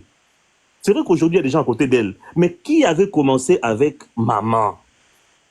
Ok? C'est comme ça que Maman Matondo rappelle en lui disant que tout ce que vous allez faire, ok? Tout ce que vous allez faire, tout ce que vous voulez faire, sachez que nous sommes là avec vous. En fait, c'est ça le message de Maman Matondo. En gros, en détail, vous savez, et on ne va pas commencer à vous rappeler ici que pour que le corps puisse quitter le Canada pour le Congo, sachez que tout a été déjà fait. Parce qu'on ne peut pas libérer un corps sans que toutes les procédures ne soient pas terminées. Tout a été déjà fait, tout est épuisé. Voilà pourquoi on dit, maman est Zoanzoto, prenez le corps, voilà, à niveau Anna. Voilà un peu ce que je voulais dire pour l'instant. Et puis m'excuser auprès de vous, et même Matondo aussi, par rapport à la situation de la marche. On avait annoncé la marche hier. Maman Matondo est témoin. Mboula, c'est quoi encore? Mboula. Il a plu toute la journée. Donc, depuis la nuit jusque tard dans la soirée, la veille jusque tard dans la soirée, il a plu. Alors, beaucoup de gens qui étaient sensibilisés, mobilisés, voyant la pluie, les mines à Bango se sont fatigués. Bon, pas fatigués, mais bon, voilà, ils n'ont plus d'intérêt, au fait, comme c'était avant. Il était difficile pour nous de revenir encore pour parler de la marche. Mais ceux qui voudront bien revenir à cette marche-là, proposez-nous, Boïb Sabisso, si vous pensez que... C'est une proposition. Bon, voilà un peu ce que je voulais dire. Le deuxième point, quelqu'un a dit ici que, pour ceux qui écrivent, qu'on commente en français, oh non, la pétition, ça ne sert à rien. Non, non, non, la pétition, il faut continuer à signer. Maman Matondo, c'est vrai, elle a raison. Mais en fait, quand vous lisez cette pétition, il est écrit qu'il reste 2000 signatures pour que la pétition puisse être lancée sur les différentes rédactions des médias à travers le monde. Donc, nous sommes déjà à plus de 17 000 quelque chose. Il nous reste plus que 2000 signatures. Donc, faites ça même quand on est là. Allez dans la bio de Maman Matondo, ma bio ou les bios des autres amis qui sont ici. Continuez à signer. Quand ça va atteindre 20 000 signatures, le site là va prendre le dossier et envoyer dans toutes les rédactions du monde pour que l'on puisse ressusciter, au fait, cette affaire. Ça, c'est de deux. De trois, il y a aussi les GoFundMe. On parle ici de l'attention par rapport à comment on appelle ça, prendre les avocats, les experts, bref, tout ça là, ça demande de l'argent. La maman avait autorisé qu'il y ait une cagnotte. Elle avait autorisé parce qu'il y a d'autres personnes aussi, beaucoup de français, beaucoup pour chercher à taper sur Matondo. Oh non, c'est faux. La maman n'a rien dit. Vous avez parlé avec la maman. Et vous êtes terrible. Hein? Alors, la cagnotte, là, Matondo va confirmer, c'est vrai, la maman avait autorisé que cette cagnotte puisse être lancée. Vous savez pourquoi elle dit ça? J'avais envoyé le message. Il avait écouté les messages. Ah bon? Waouh. Mais tu n'es pas mère, hein? Pas la yoto pas mère. Yo, quand il message, au cas qui, au moment où il a tinda qu'on a WhatsApp, par rapport à ça. J'ai pas vu ça. Pas encore. Pas mère, peut-être. Ouais.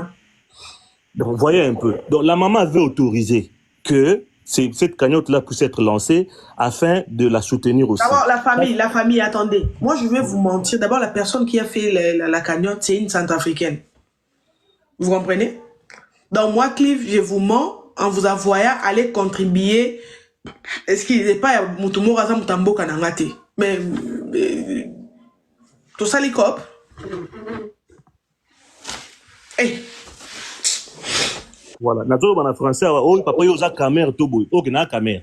Naza Camer, na centrafricain, naza congolais, naza pe nani comment on nani sud-africain, na nyonso. Voilà un peu ce que je voulais dire, chers amis. En tout cas, en gros, la situation est telle que Maman Matondo a dit. C'est-à-dire, vraiment, de l'autre côté, ça avance à grande vitesse. Et que il est très probable que la dépouille de notre jeune sœur puisse quitter le sol canadien. Maintenant, Maman Matondo demande à la maman, demande à la famille, à ceux qui l'accompagnent, de se lever au fait. C'est-à-dire que je ne sais pas comment on peut dire ça, mais de prendre les choses en main, parce que si le corps quitte le Canada, liens est là. Les liens est là sur les bios de Esther Lapointe. Les liens est là. Esther Lapointe, les liens est là. Donc dès que vous allez là-bas, vous cliquez, vous allez voir. Hein?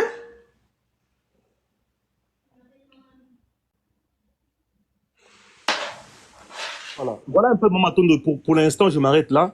Donc voilà le sens. Le message de Maman Matondo s'était adressé directement à Maman Rosemire, à ceux qui l'accompagnent, son mari et tout, pour qu'ils fassent quelque chose, en fait. Parce qu'ils ne le font pas, ce sera compliqué pour l'instant, parce que de l'autre côté, voilà, les réservations sont déjà faites, et au Canada, et à Kinshasa, au Congo. Donc, je ne vais même pas aller dans les détails, mais en gros, c'est ça. Voilà.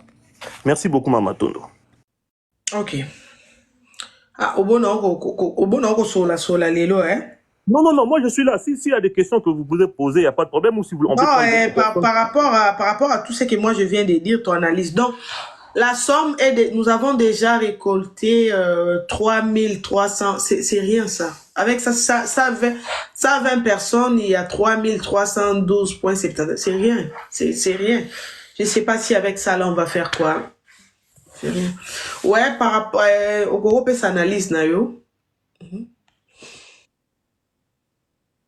Par rapport à la situation, je ne sais même pas comment est-ce que je vais me mettre là et contredire Maman Matondo.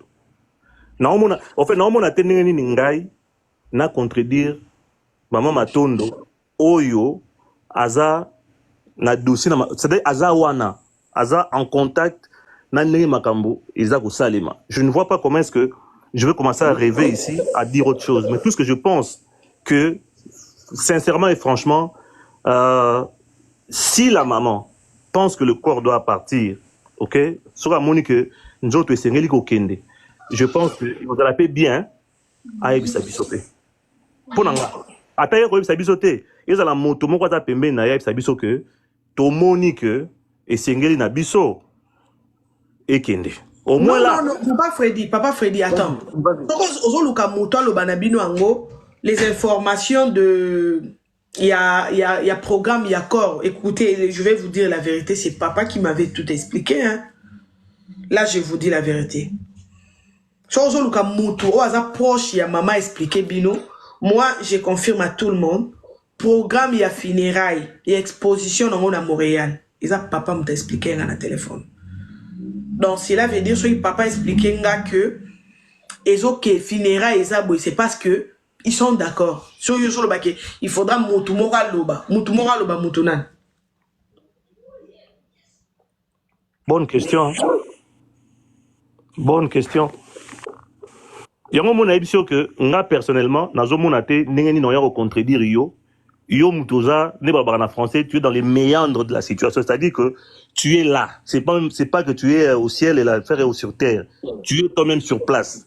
Donc je vois pas comment est-ce que je vais me mettre là à dire le contraire. Je ne vois pas. Je ne vois pas. Peut-être que c'est à la maman au fait de yakusu sans sumuka comme on dit dans lingala, à sans sumuka lobake mais comme réalité, tu vois ce que je veux dire que maman comme il y a soloko que n'est pas aéroport, tu vois ce que je veux dire que à la muka non au cas où à sans sumuki est à la contre nan soka ça mais à moi anem takufit eza kongo mtakufite moi na yene mtakufi moi na yene mon konde mtakufi ce n'est pas le Congo qui est parti, c'est sa fille unique qui est partie donc à un moment tu sais que pour ba exposer corps ne ba exposer bongo c'est que ba foutu déjà mbongo pour na cercueil ba sombi déjà ba billet na bango baza déjà na ba réservation à tout là au moins aux au courant non oui ce qui est ça qui est corps réseau qui c'est que n'a pas un gouvernement ba saligno ce que so yozo ba sans sumuki pombongo accord et kemai ba billet na bango et kemai est-ce que ozoyeba et puis maman koza na ba ko banga partir à wana que gouvernement sundolae quelque part, ce qui au cas où, bon, peut-être qu'on a encore le banni côté Ananda. En fait, maman a entre le marteau et l'enclume. Pour résumer le rolobi, a entre le marteau et l'enclume. Soit à Longola Kazaka, il y a bateau bateau accompagné pour abundaye moko, mais aussi ngaye plus de moyens. Soit aza obligé à kamana bango parce que bango ne mbako taba moyen nyonso billet avion ya nzoto ya yemoko ya papa et puis accueil na niveau ya Kinshasa c'est ça faut que tala donc côté mususu mama soutien gouvernement za ba osa ele nyonso sora ja bois ici gouvernement a osa la nyonso tu yemoko na yemoko ango wana ha osa ngona biso ka ulelo susumuki. En fait, il y a quelqu'un qui demande, dites-le en français, c'est simple, on est en train de se dire ceci. Est-ce que si la maman aujourd'hui accepte, écoute la voix de Maman Tondo, la voix de nous tous ici, parce que tout le monde voudrait que le corps ne puisse pas partir. C'est ça notre bataille, au fait. Mais maintenant, sachez aussi que c'est le gouvernement qui accompagne la maman, au fait. En tout et pour tout. En tout. Même jusqu'à Kinshasa, exposition. Jusqu'à Kinshasa et même jusqu'à l'exposition du corps à Kinshasa. Mais maintenant, si vous demandez à la maman de dire au gouvernement assez, non, je ne voudrais pas que l'enfant puisse partir. Déjà, il y a des pertes énormes.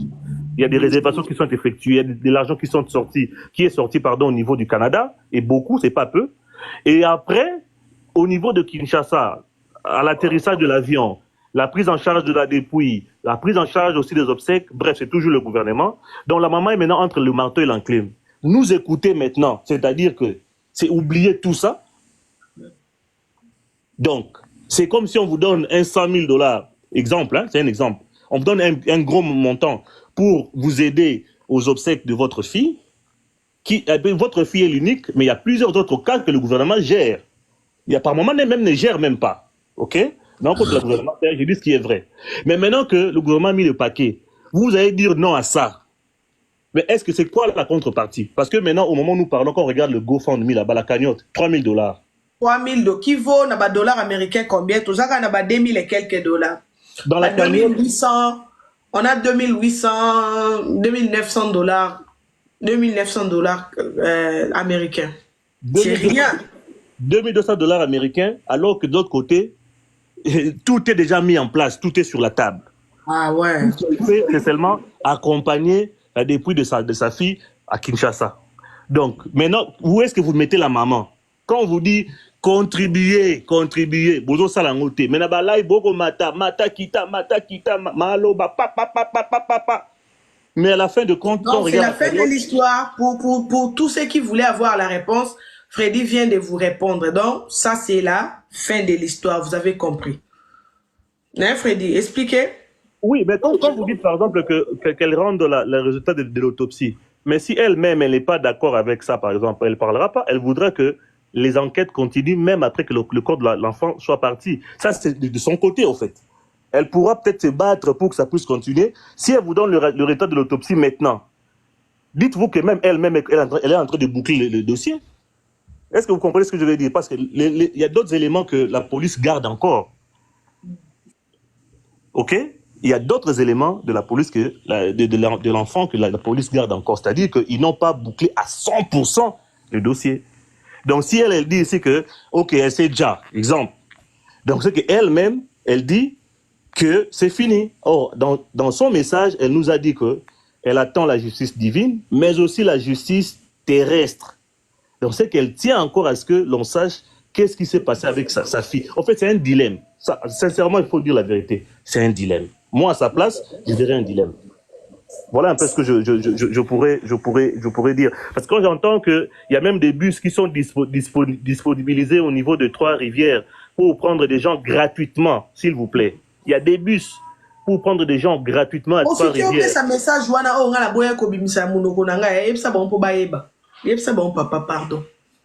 J'apprends qu'il y a des bus qui sont disponibilisés à Trois-Rivières qui prendront des gens gratuitement.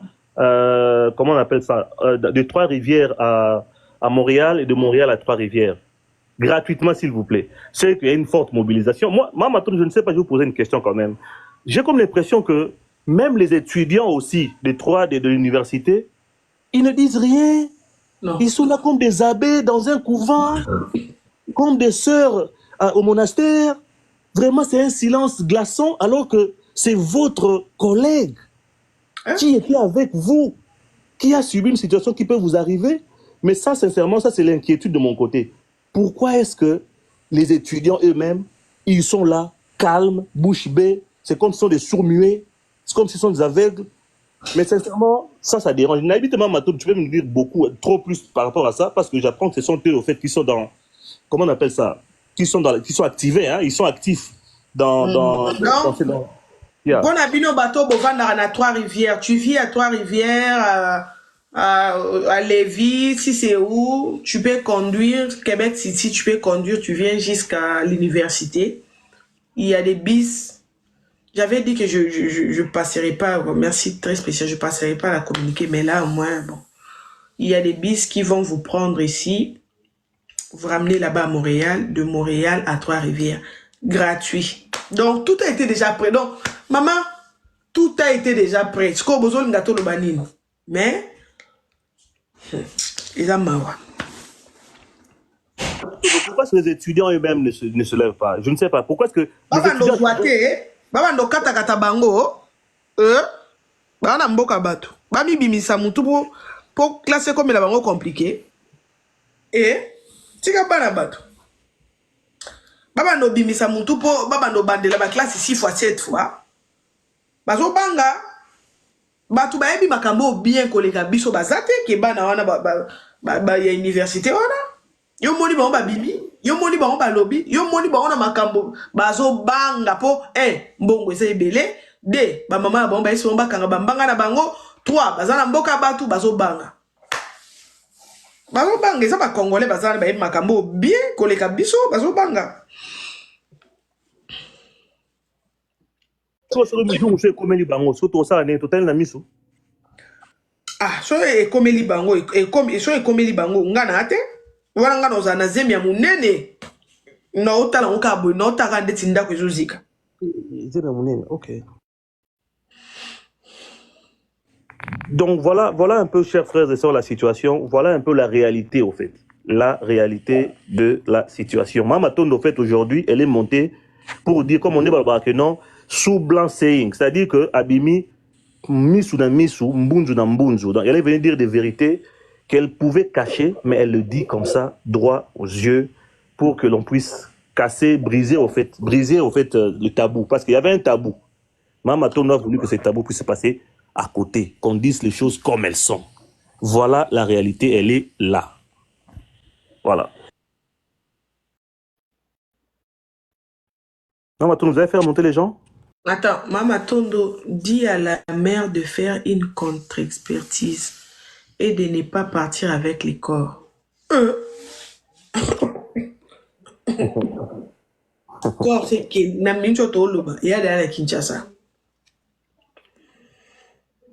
Tu as bis sur fêlé ça déjà.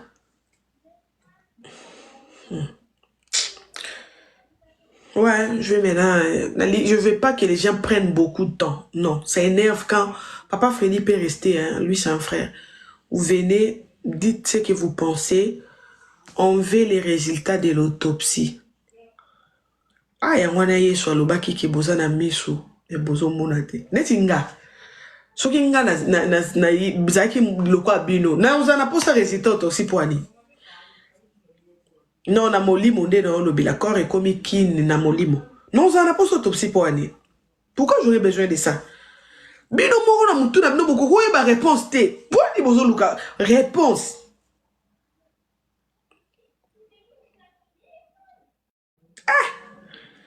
Congolais, non, bah, attends, je suis akufi, te, akufi, te, lobanano, azali, te, akufi, te.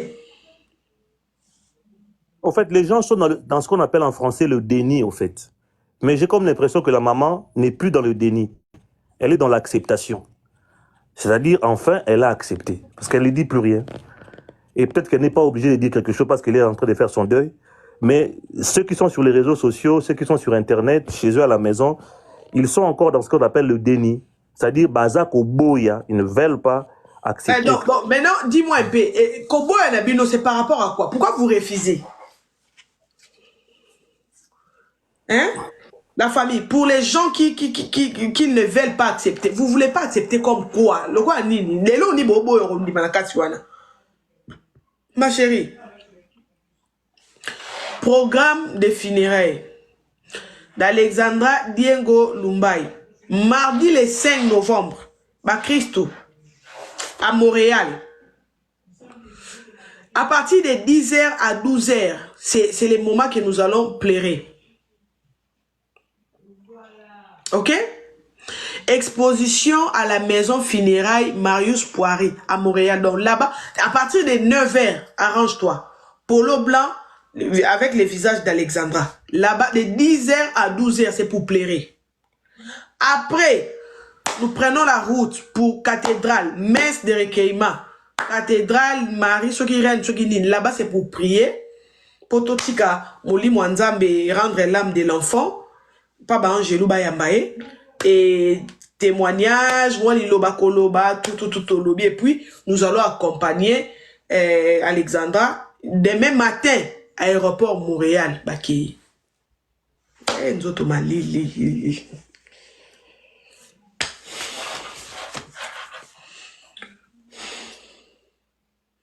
Pour les gens qui me posent des questions, maintenant tu commences à danser. Moi, nga salaki déjà day nanga. Nga na salaki déjà day nanga. Nga na lela déjà na sali day nanga pour nanga esili. Maintenant de mon côté, je me sens à l'aise. Il y a nazonge la challenge nanga. Si je pense que je dois danser, je dois danser. Bref, on est qu'il est 8. Fali va jouer, je vais y aller. Donc arrêtez de venir m'écrire, maman, on te voit, tu danses, pourquoi on est à deuil? Moi j'ai déjà fait ma deuil. Moi j'ai déjà pleuré, c'est fini pour moi. D'accord? Vous avez vu sa maman, la maman avait dit qu'elle n'a pas encore fait les deuils. C'est elle. Mais moi de mon côté, j'ai tout fait. C'est fini pour moi. Ok? C'est fini pour moi. Donc moi maintenant, si vous venez, vous allez voir, je peux chanter, je peux danser, je peux faire mes comédies. Les 8, je vais aller danser à la pompe. Donc moi, j'ai déjà tout fait pour moi. C'est fini. Les 8, Fali, oui. Donc, c'est fini. Moi, j'ai tout fait de mon côté. Non, Matondo, pas comme ça. Je plaire avec toi. Oui, quand je plairais, tu n'étais pas avec moi. J'ai compris ce que j'ai compris. Je fais les dés de mon côté. C'est fini pour moi, Matondo. C'est fini. Merci beaucoup. Donc, arrêtez de venir me dire que tu n'as pas le droit. Non, non, non, non, non. Moi, j'ai déjà tourné la page. Pour moi, c'est fini. OK? Pour moi, c'est fini. Si nous sommes aujourd'hui là, c'est par rapport à Marcy Ramayat, c'est par rapport à programme et à funérailles. C'est un peu rapide, la famille. Parlons un peu, tout le monde un peu la vérité. Je ne sais pas si les Angamorondé dans le monde sont rapide. Il y a quelqu'un qui m'écrit, tu ne peux pas. Ah, vous étiez les premiers à me dire, quittez là. Fous la paix à la maman. Laissez la petite tranquille. Vous étiez les premiers à dire ça. Ok? Quand mon esprit me dit que tu as fait ta deuil, c'est fini, je peux faire tout ce que je veux. Maintenant, là, vous venez pour me dire, tu peux pas. Tu peux pas là avec tes couilles, avec tes cuisses, tes pieds, ton visage. Tu vas gérer ce qui est dans ton corps. Moi, je gère ce qui est la mienne. Donc, je fais ce que je veux. Ok? Merci beaucoup. Tonton, sois ton deuil, sois mon deuil. Oui, mon deuil. Ma deuil. Babani, ma deuil. Papa Fati, ton deuil, ma deuil. Deuil, je fais deuil. C'est mon deuil. Le deuil, le deuil. De toute façon, là. Non, je fais les deuils. Maman, j'ai fait deuil. Je fais deuil. Tout court. Koloba français, peut-être c'est lui, Rosamaï, il était beaucoup aussi.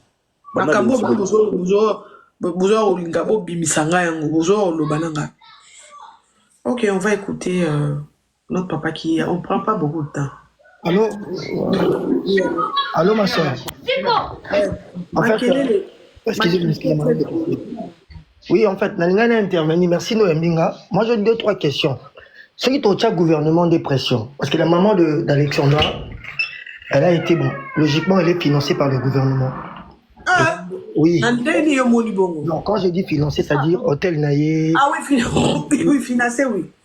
Voilà, en fait, tout ça, ils allaient déjà calculer les budget mon babinisi, barokendo délaté. Des gens qui pardon papa, qui faire la pétition que quoi arrêter nous soit là bas au sala. Pétition et dans la pouvoir il y a qu'aucun ça va bon on va foutre maï. OK? Pour les gens qui se posent des questions, bon, s'il y a tout ça, pourquoi on fait la pétition? La pétition peut tout foirer. Et pour cela, il faut aller signer. Comprends? Faut aller signer. Ouais, après lui, c'est tonton Gidas. Ok, attendez. Oui, mais s'il ne prend pas beaucoup de temps pour les autres aussi. Ok, on vous écoute. Voilà. En fait, pour moi, tu as pression à niveau gouvernement. C'est-à-dire que est-ce que Korwana Alexandra, ils ont réellement Alexandra? Parce que bon, PC Korwana emballé, ils ont une question photo bintouna. Bon, PC Korwana. Non, attends. Pour ça, moi, je peux te répondre. Ok. Pour la question, si c'est réellement Alexandra, moi, je vais te répondre. Oui. Elle. Parce que maman est à Monaki. Donc, maman Matondo, s'il vous plaît. À quoi on a une interdiction Simbi cercueil vitré?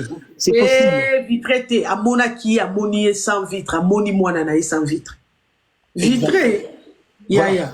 Maintenant, est-ce que pour ça, la contre-expertise par rapport à Korwana? C'est vrai que le Canada, si Joana est choqué par Canadien, faut que la réaliste.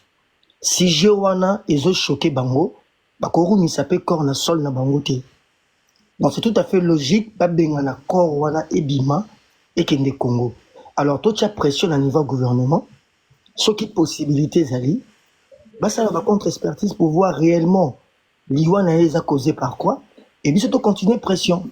Contre-expertise, et ça, sol canadien ou sol congolais? Non, mais le gouvernement congolais a aussi pleinement droit. Tout ça, les médecins, dans le Congo, on a des traces. À moins qu'ils effacer des traces. Parce que c'est possible de nettoyer le corps. Ça arrive dans la criminologie, tout. Ils nettoyer le corps, parce que les upétons, la maman a un retard mingi. On ne sait jamais, entre guillemets, peut-être, privé a un visa pour qu'il soit temps et retravailler le corps. Aïe, on y a dit. Non, mais maman, en fait, Dikambo Alexandra, même dans la chambre, l'histoire des clarté. Moi, j'ai un cousin qui est là, Peki Sibango. Ils ont une interdiction stricte. Peki Sibango va intervenir, va y la police ou à Koloba. Alors, biso de tout ça, parce que peut-être tout ça peut monter dans Libanda, tout autres pression. Alors, pour le moment, tout ça gouvernement pression. Et il y a le rôle de Bembe à Wembate, Bambalele Bino Bembe Bomonate, Bakangi Ango, Boko Kunde Bembe. Non, le gouvernement a pleinement droit. Il y a Rose Bembe Wana, il y a Rope Misango, la morgue, il y a Rose Waton, il y a Luka Koyeba réellement cause à l'Iwa, à moins que la trace va effacer. Appelle Misango na morgue nini, que ça m'a tunda autour yo. Non, mais comment ça va morgue la qualité Rope Misango. Non, batu onde bazwara biso et ko sa mana sol na biso te ba ondima lelo kwa na te ba ofisa de la bana bango. Par rapport à quoi ces gens-là batangi libanda, bato ba travailler na ba Congolais, baza qualifié, baza ba mon histoire dans l'expertise le fils des arabomoté quand c'est le monde mboka moko pour que na mboka mususu traitement basala ka corps wana yeba que babilo rebelle aux obenga yo bien patras banini kokende c'est là maintenant le problème donc automatiquement donc il faut qu'on tika corps quand on fait tika na Congo pour le belo mo malamu c'est là pardon le belo mo malamu awa le argument na malamu zanini bato bazana Kinshasa bangonde il faut basala netam sous mouvement parti à Kinshasa on a ça la pression na gouvernement mais aussi na ambassade à Canada kuna na Kinshasa pour que bango kuna ba sa koto yo bo doser muke là ça peut être un message na senga ki batu na Kinshasa bazala pas sensibiliser batu ba kende na ambassade na senga ki na sali ba vidéo par rapport à ça le problème en fait otikelika mama tondo na quoi na ye non, ton ticket, ça veut dire que tu vas faire ça, le travail, mon ami. Et comme il tombe, moutuna, quoi naïe, à téléma. Maman, ton likambo, mon ango, bourrité. Nous avons des au Canada, ton ma famille. Likambo, ce que l'équipe, pour la banque, en fait, après demain, après 2-3 ans, monsieur Souya, parce que maintenant, il y a des trônes au Canada pour attendre.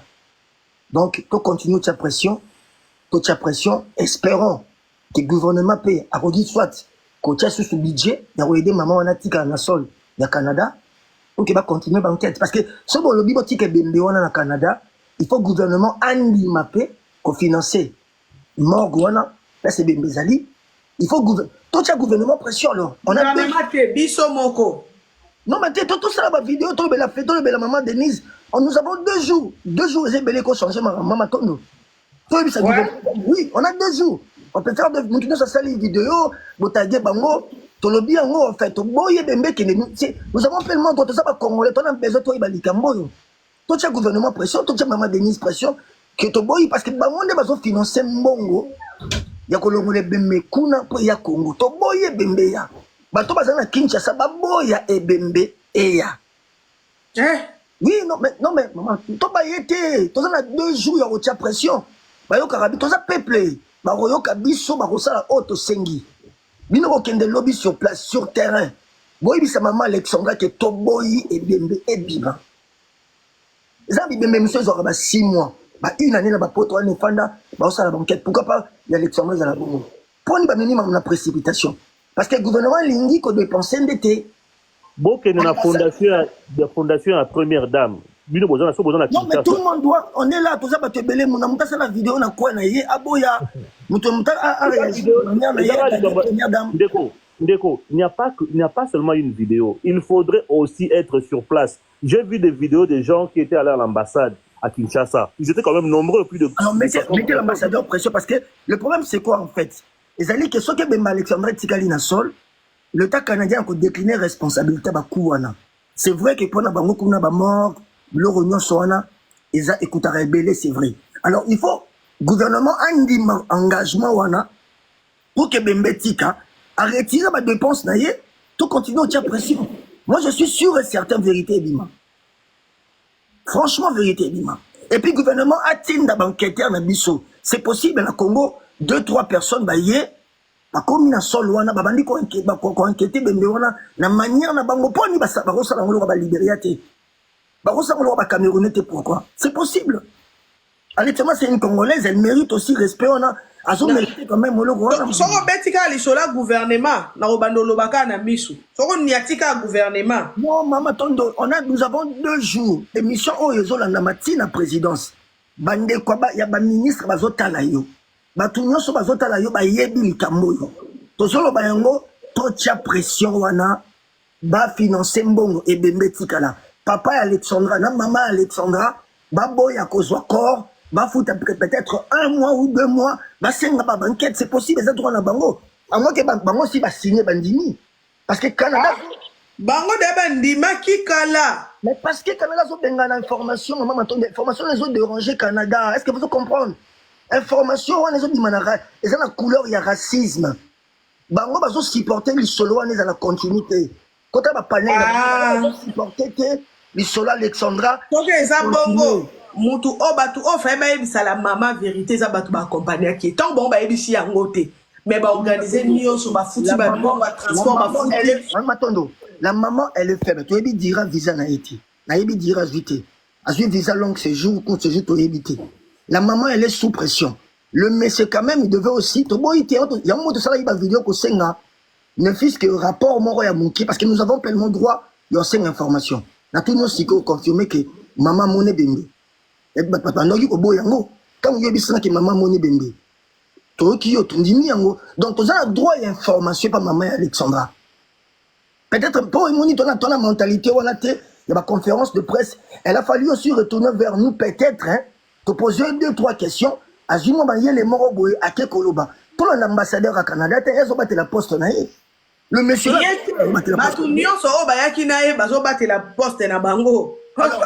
Maman, tu réfléchis maintenant. C'est pour battre la poste na bango. Ma piste, il y a l'IWA, on est bizarre. Ambassadeur a sali effort de mon côté. Et d'ailleurs, tu as la pétition, Bandela côté wana lobi nini ba piste ba pesi biso ya histoire Alexandra eza flou de part ali solo wana ti ba bimisi ba photo ya parc oleki oloba eloko moka bien pardon la kosina pardon maman tondo en fait maman tondo pardon papa sauter non on va maman tondo ngaza na France na uta ba Grèce na yebi combien ko aider ba ndeko mususu na problème ndenge osali ambassadeur tout ça la pétition parce que c'est lui moussala mon côté ceux qui ont fait la pétition que bateau bazan au Canada parce que de le maman maintenant laisse-moi parler on dit qu'il y a problème au premier jour ambassadeur a informé à ça le côté papa Freddy l'ambassade de sous mon arabe maman maintenant est-ce qu'il y a une minute sur la Turquie et ça a plus de 1500 Congolais bazan à Kacho est-ce que vous voyez bien vous non mais voilà. Non, mais il y a plus de 1500 Congolais. Bakangi bango na ba prison en Turquie illégalement. Et c'est l'ambassadeur mon côté sali effort. Même l'ambassadeur was en Turquie sali effort ya sauver bato. Ba Congolais bazo kufa na prison en Turquie illégalement. Ozo kitama matondo kabase le ndeko na donc si je comprends bien, photo longola ambassadeur à Turquie. Non. En fait, comme à l'heure de la communication. Toza wana tant que Congolais. Ambassadeur nous sommes mérité sikate. Nous avons droit à ça le même. Il y a Turquie à moi si ton mobile, toi signer pétition siko. Maman tono toi na 1500 Congolais bazo kufa. Il faut ton y a télé pétition bamba. Na lobby qui na prison en Turquie, c'est plus de 1500 Congolais. On a vu sur na frère tout cela. Moi je suis un serviteur de Dieu. Comment les nan? Maman matondo na zo biso que na Turquie na moment oyo, c'est plus de nabana 2 ans, nabana 1 mois. Na ba 3 mois bakani bango na banzela bazana prison bazana avocate wana osenga na yo mama matondo komi en fait pour na ngai okomi muto kosunga peuple congolais ce qui mbadi mama zonga wa kabasele te zonga wa kabasele mama matondo laisse-moi nzamba chelo kona likolo na yo o dita tu dois assumer responsabilité wana. Ma papa, pardon, bananga, pardon. Non, soro zate to kosunga ba ngolo to sunga maman Alexandra. Nzambo batela yo. Na zate na monité longi na nge zate oloba makamno to ba ko boma ondo boye. Moi j'assume mam na zoe bisayo. Moi je suis passé par la Turquie, na leki na Grèce. Nzamba chelo ko moko likolo na yo lelo. Kombo na ngai te papa lobela makambo ko réseau kende na boye. Voilà. Tous sont ambassadeur à Turquie, ambassadeur à Canada. En passant, dès le début, il y a un problème au Maman Matondo. L'ambassadeur a tiré la cause à l'effort mon côté. Parce que vous autres, vous avez touché l'ambassadeur. Ah, on a